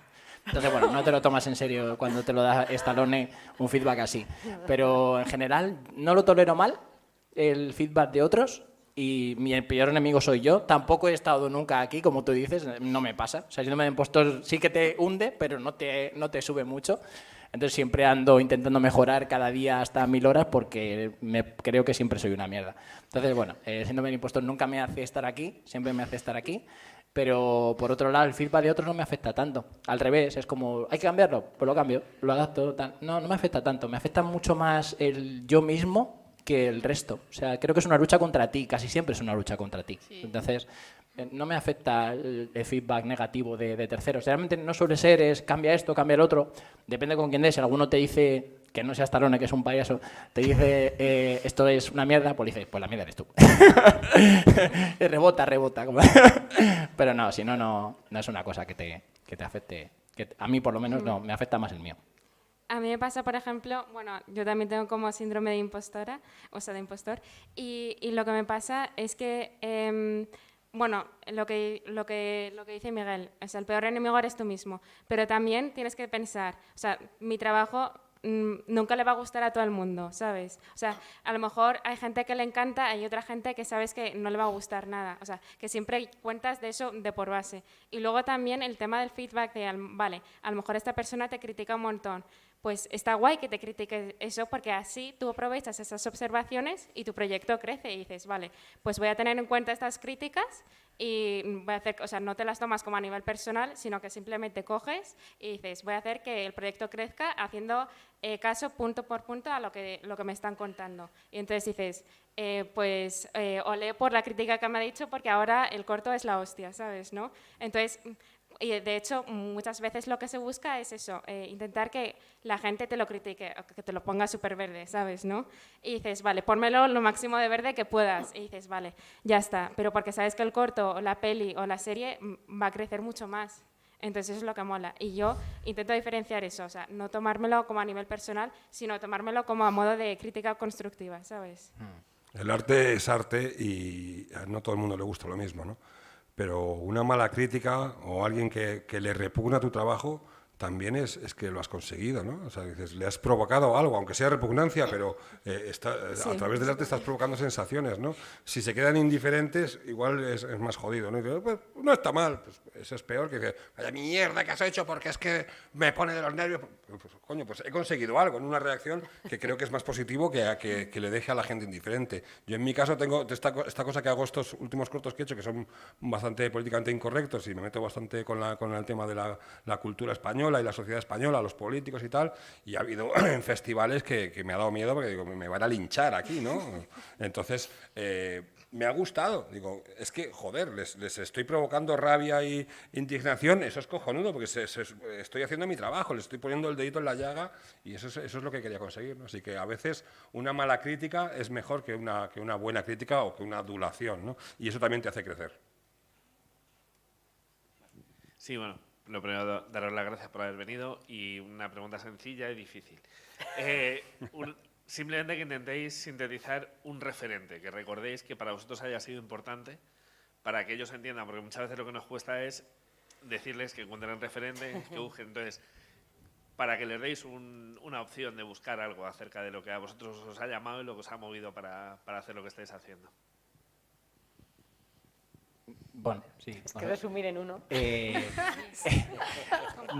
Yo, en mi caso, es que desde muy pequeño me ha llamado la atención la gente muy inteligente. En películas, en todo. O sea, me he leído biografías de gente, los genios. Me han llamado, pero desde muy joven. O sea, en vez de llamarme la atención cosas a lo mejor más los youtubers o los influencers. A mí, mi influencer era Einstein, Tesla. Entonces, pero desde muy joven. Entonces, hay una frase que dice, he llegado donde he llegado porque me he subido a hombros de gigantes. Pues yo me he subido a hombros de gigantes porque yo veía a esa gente y viendo pelis, el Indomable Hunting, que trata de un chico que es un genio, Una mente maravillosa. Todas esas películas a mí son mis preferidas porque son gente que ha llevado sus investigaciones o sus estudios a lo más alto, luchando y dedicando su vida a ello.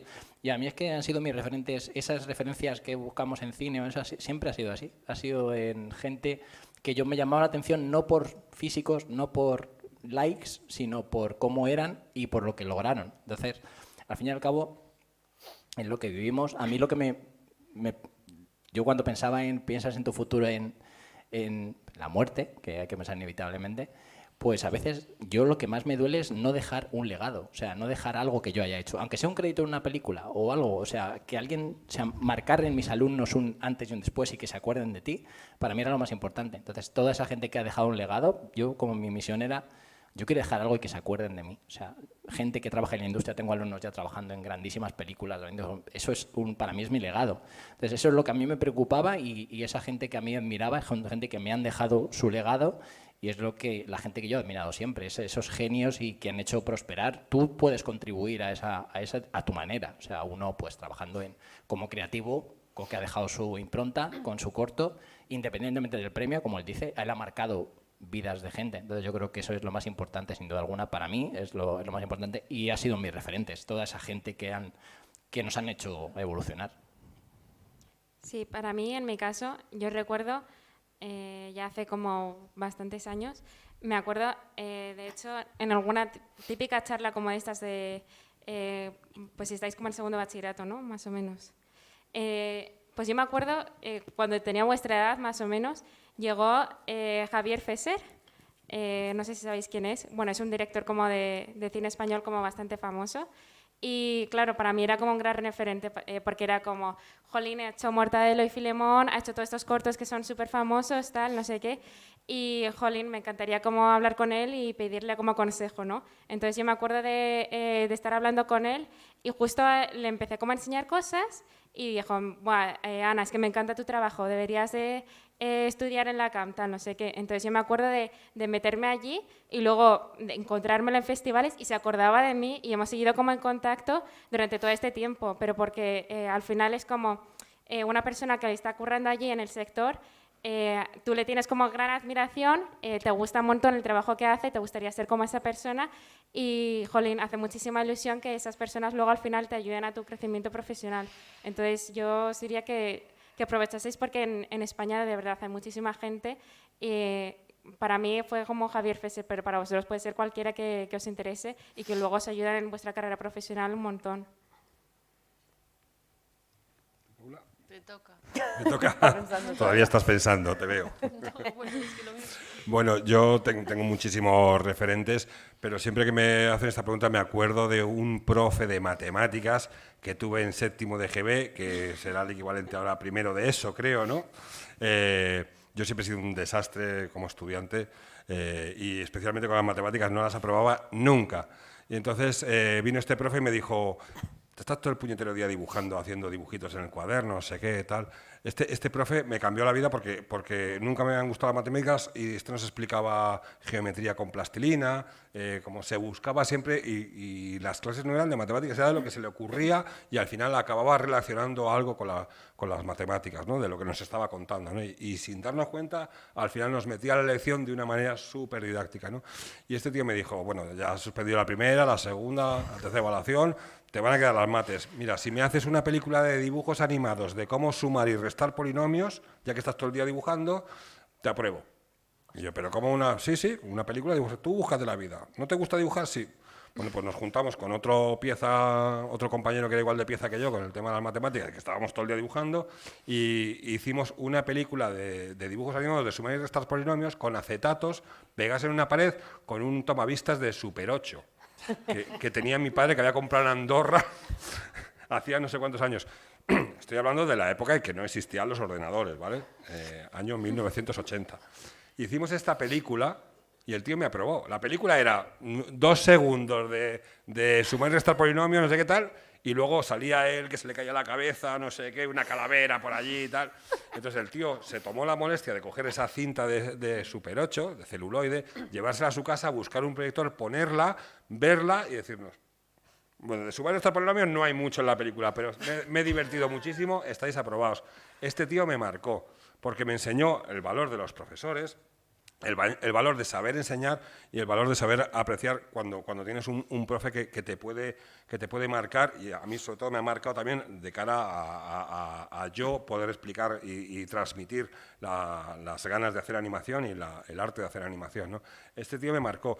Yo no me dediqué a la animación hasta, de repente, 15 años después, que yo era músico y tal, y de repente 15 años después me dediqué a la animación a partir del año 2000. He buscado a este señor para ver si lo encontraba en mi antiguo colegio y tal, le he pedido dirección y no lo he encontrado, para decirle: ahora me dedico a esto gracias a ti, que plantaste esa semilla y que yo en ese momento hice esa película de animación y no hice nada más de animación, me puse con la música y tal, y 15, 20, casi 20 años después me dedico a la animación gracias a esa semillita que plantaste, ¿no? Así que apreciar a vuestros profes, que eso es muy importante. Sí. Ahí, luego me pasas ahí. Luego el jamoncito. A mí me pasó también lo mismo con un profe, pero era externo, era un chico que ayudaba a la directora. O sea, en el año 86, hace 2000 años, bueno, había un concurso de Mundo Básquet 86 y nos daban un tablero de 5 metros por 3 para poder hacer lo que queríamos y presentarlo. Y entonces, primero querían coger solo a la gente que sacaba mejores notas y yo era de notable bajo, no sé qué, y entonces a mí no me iban a coger. Entonces hice una huelga delante de la directora y todos los recreos me sentaba delante y dicen: ¿qué le pasa a esa niña? Que quiere pintar, que quiere dibujar, que quiere... Y al final me metieron en el equipo. Y nos ayudó este chico que yo no conocía, que era un chico joven que había estado en ese mismo colegio.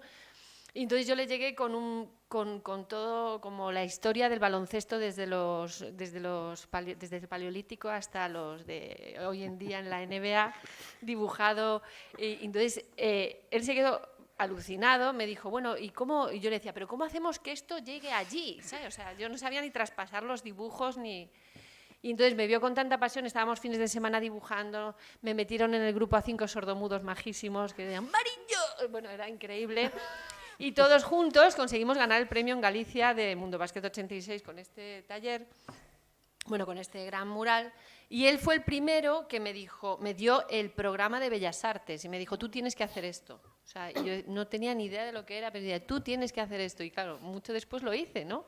Pero él lo veía clarísimo y si no me llego a cruzar a lo mejor con este profesor, con este chico tan majo que había hecho Bellas Artes en Madrid y me decía, es que lo tienes que hacerlo. Y insistía tanto y yo veía ahí pedagogía de la imagen, pero ¿qué será esto? ¿Sabes? Qué rollazo patatero. Y luego, pues eso, esta persona fue importante. Bueno, pues eso. Vale, muchas gracias por vuestras respuestas. Tenemos tiempo para 2 preguntitas más. Vale, pues te lo paso. Pues a ver si soy capaz de formular bien la pregunta, pero es más bien si tenéis algún consejo. Por ejemplo, a mí lo que noto que me pasa mucho, me gusta hacer mis trastos, por ejemplo, en videojuegos y en animación, pero cuando veo que no me sale algo, noto que pierdo el día. O sea, noto que es como un día perdido y que no he aprendido nada. ¿Tenéis algún consejo para esa frustración o para poder invertir mejor ese tiempo? Por ejemplo, con trabajos de clase, tengo una idea, la empiezo a desarrollar, pero a lo mejor veo que me llega la fecha de entrega y veo que la idea no está desarrollada como yo quiero y tengo que hacer algo muy, muy simple. O que va encaminado a lo que tenía en principio, pero que no es lo que yo quería. Es que hay que medir tus fuerzas. O sea, me refiero, tú tienes que también saber... Bueno, los límites de cada uno es súper importante, saber en qué... Y un poco lo que comentaban antes, ¿no? De cada reto que te plantees, que tenga parte de novedad, parte de que ya conozcas. No puedes meterte a ciegas en algo desconocido al 100%, porque nunca sabrás ni dónde vas a llegar ni cómo vas a llegar. O sea, que siempre es como una especie de evolución sobre lo que tú estás... Nunca vas a perder el día, porque has aprendido un montón de cosas ese día. Pero es como un pasito más cada vez, ¿no? Y después ya tienes muchos pasitos con muchas cosas y ya puedes ir como mezclando, pero bueno, os dejo, vamos. Yo te diría, al día, yo qué sé, coges y dices, vale, tengo que hacer este trabajo de clase o me gustaría hacer este vídeo de tal efecto, ¿no? Entonces te marcas un mini objetivo y dices, pero no, porque sabes que tu objetivo final va a ser el tocho, ¿sabes? Entonces dices, voy a llegar a este mini objetivo que es hacerme ya el planteamiento de un poco como el boceto de todo, ¿no? Entonces dices, vale, llegas a ese día, te pones a ello y dices, vale, lo he cumplido. O si no lo he cumplido, pues dices, vale, pues lo termino mañana, ¿sabes? Pero son como minis objetivos. Una vez que tienes esos minis objetivos ya hechos, pues dices, ahora voy a intentar llegar a este objetivo. A lo mejor para llegar a ese objetivo necesitas como enseñárselo a alguien o incluso buscar informarte más sobre el tema, ¿no? Yo qué sé, por ejemplo, si es un vídeo y de repente pues te piden como, yo qué sé, un efecto como de trueno, de fuego o algo así, pues entonces dices, mi siguiente objetivo va a ser empollarme este tutorial y que me salga exactamente igual a este tutorial. Una vez que cumples ese objetivo dices, ala, listo, sigo al siguiente objetivo. Entonces te vas dando cuenta de que llegas como, vale, he cumplido ya estos como 4 objetivos, ya solo me quedan como 3 objetivos, ya he llegado como al 70% más o menos. Entonces dices, ya está, yo estoy más cerca como de la meta. Pero para mí la clave es esa, como minis objetivos. Planificación, sí. Que lo vais a utilizar después muchísimo. O sea, es muy importante... Eso, perdón. Sí, pero sí. Justo, distribuirte más o menos el tiempo. Dices, vale, pues tengo X días, yo qué sé, puede ser una semana, o puede ser un mes, o puede ser un año. Y durante esos X días, pues dices, tengo estos objetivos, los cumplo y ya está, ¿sabes? Y yo haciendo la prueba de decir, vale, sin objetivos y luego yo marcándomelos. Y me pasaba como a ti, de decir como, cuando no tenía ningún objetivo era como, jolín, es que he desperdiciado, o sea, siento que he malgastado toda la mañana o incluso un par de días o incluso una semana cuando tendría que haberme ya puesto a currar y hacerlo bien, ¿sabes? ¿No? Y para mí la clave era ese, ¿sabes? Entonces, sí. O sea, saber todas las fases del proceso, porque muchas veces a lo mejor decimos, bueno, pues ¿qué vamos a mover? A este tipo que vaya para allá. Pero es que antes de que este tipo vaya para allá hay que hacer un diseño de personaje, ver cómo va a ser el desplazamiento, hacer un pequeño story. O sea, muchas veces falta el conocimiento de cuántas fases previas hasta que esta cosa va a hacer eso.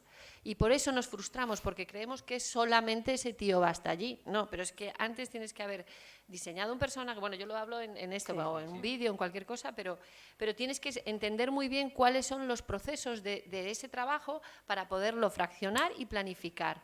Porque si no, si te saltas es cuando te frustras, cuando quieres meter tres fases en una, porque no lo conoces y de repente pues es demasiado.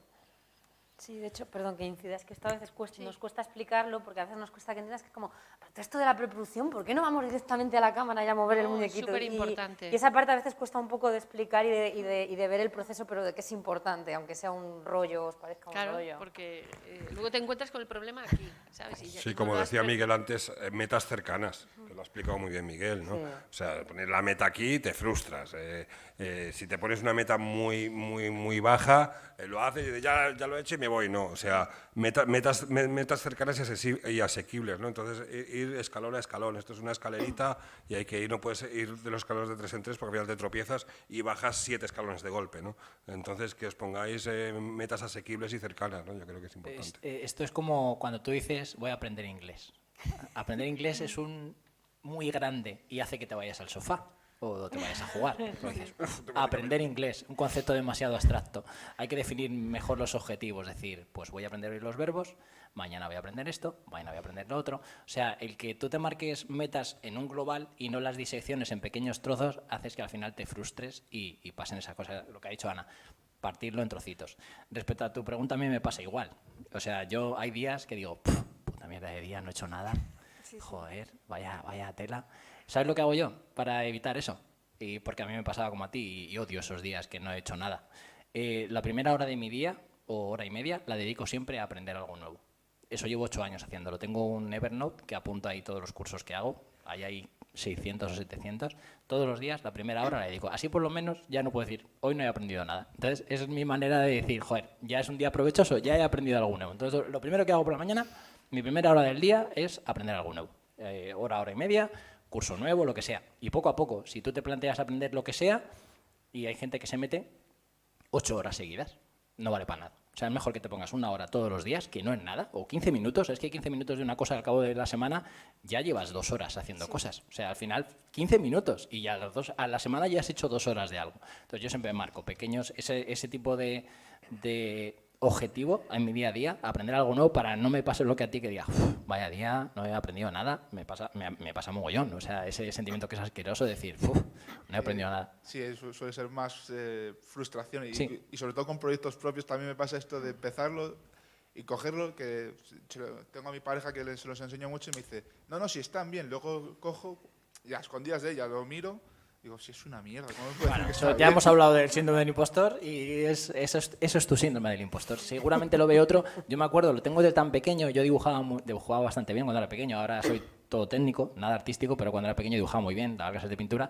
Y me acuerdo que, para que veas hasta dónde llega el síndrome del impostor, hice un dibujo y dije, joder, qué mierda de dibujo, lo tiré a la basura, el dibujo. Llegó mi hermana, llegó a la basura y lo sacó y lo presentó a un concurso. Gané. Alucinante. O sea, a mí no me gustaba nada y a mi hermana dijo, pero este chico, ¿cómo puede decir que esto es una caca? Te pasa igual, te dicen que es una caca y o sea, tú te crees que es una caca y seguramente no lo sea. O sea, que eso es lo que hemos hablado antes de síndrome del impostor.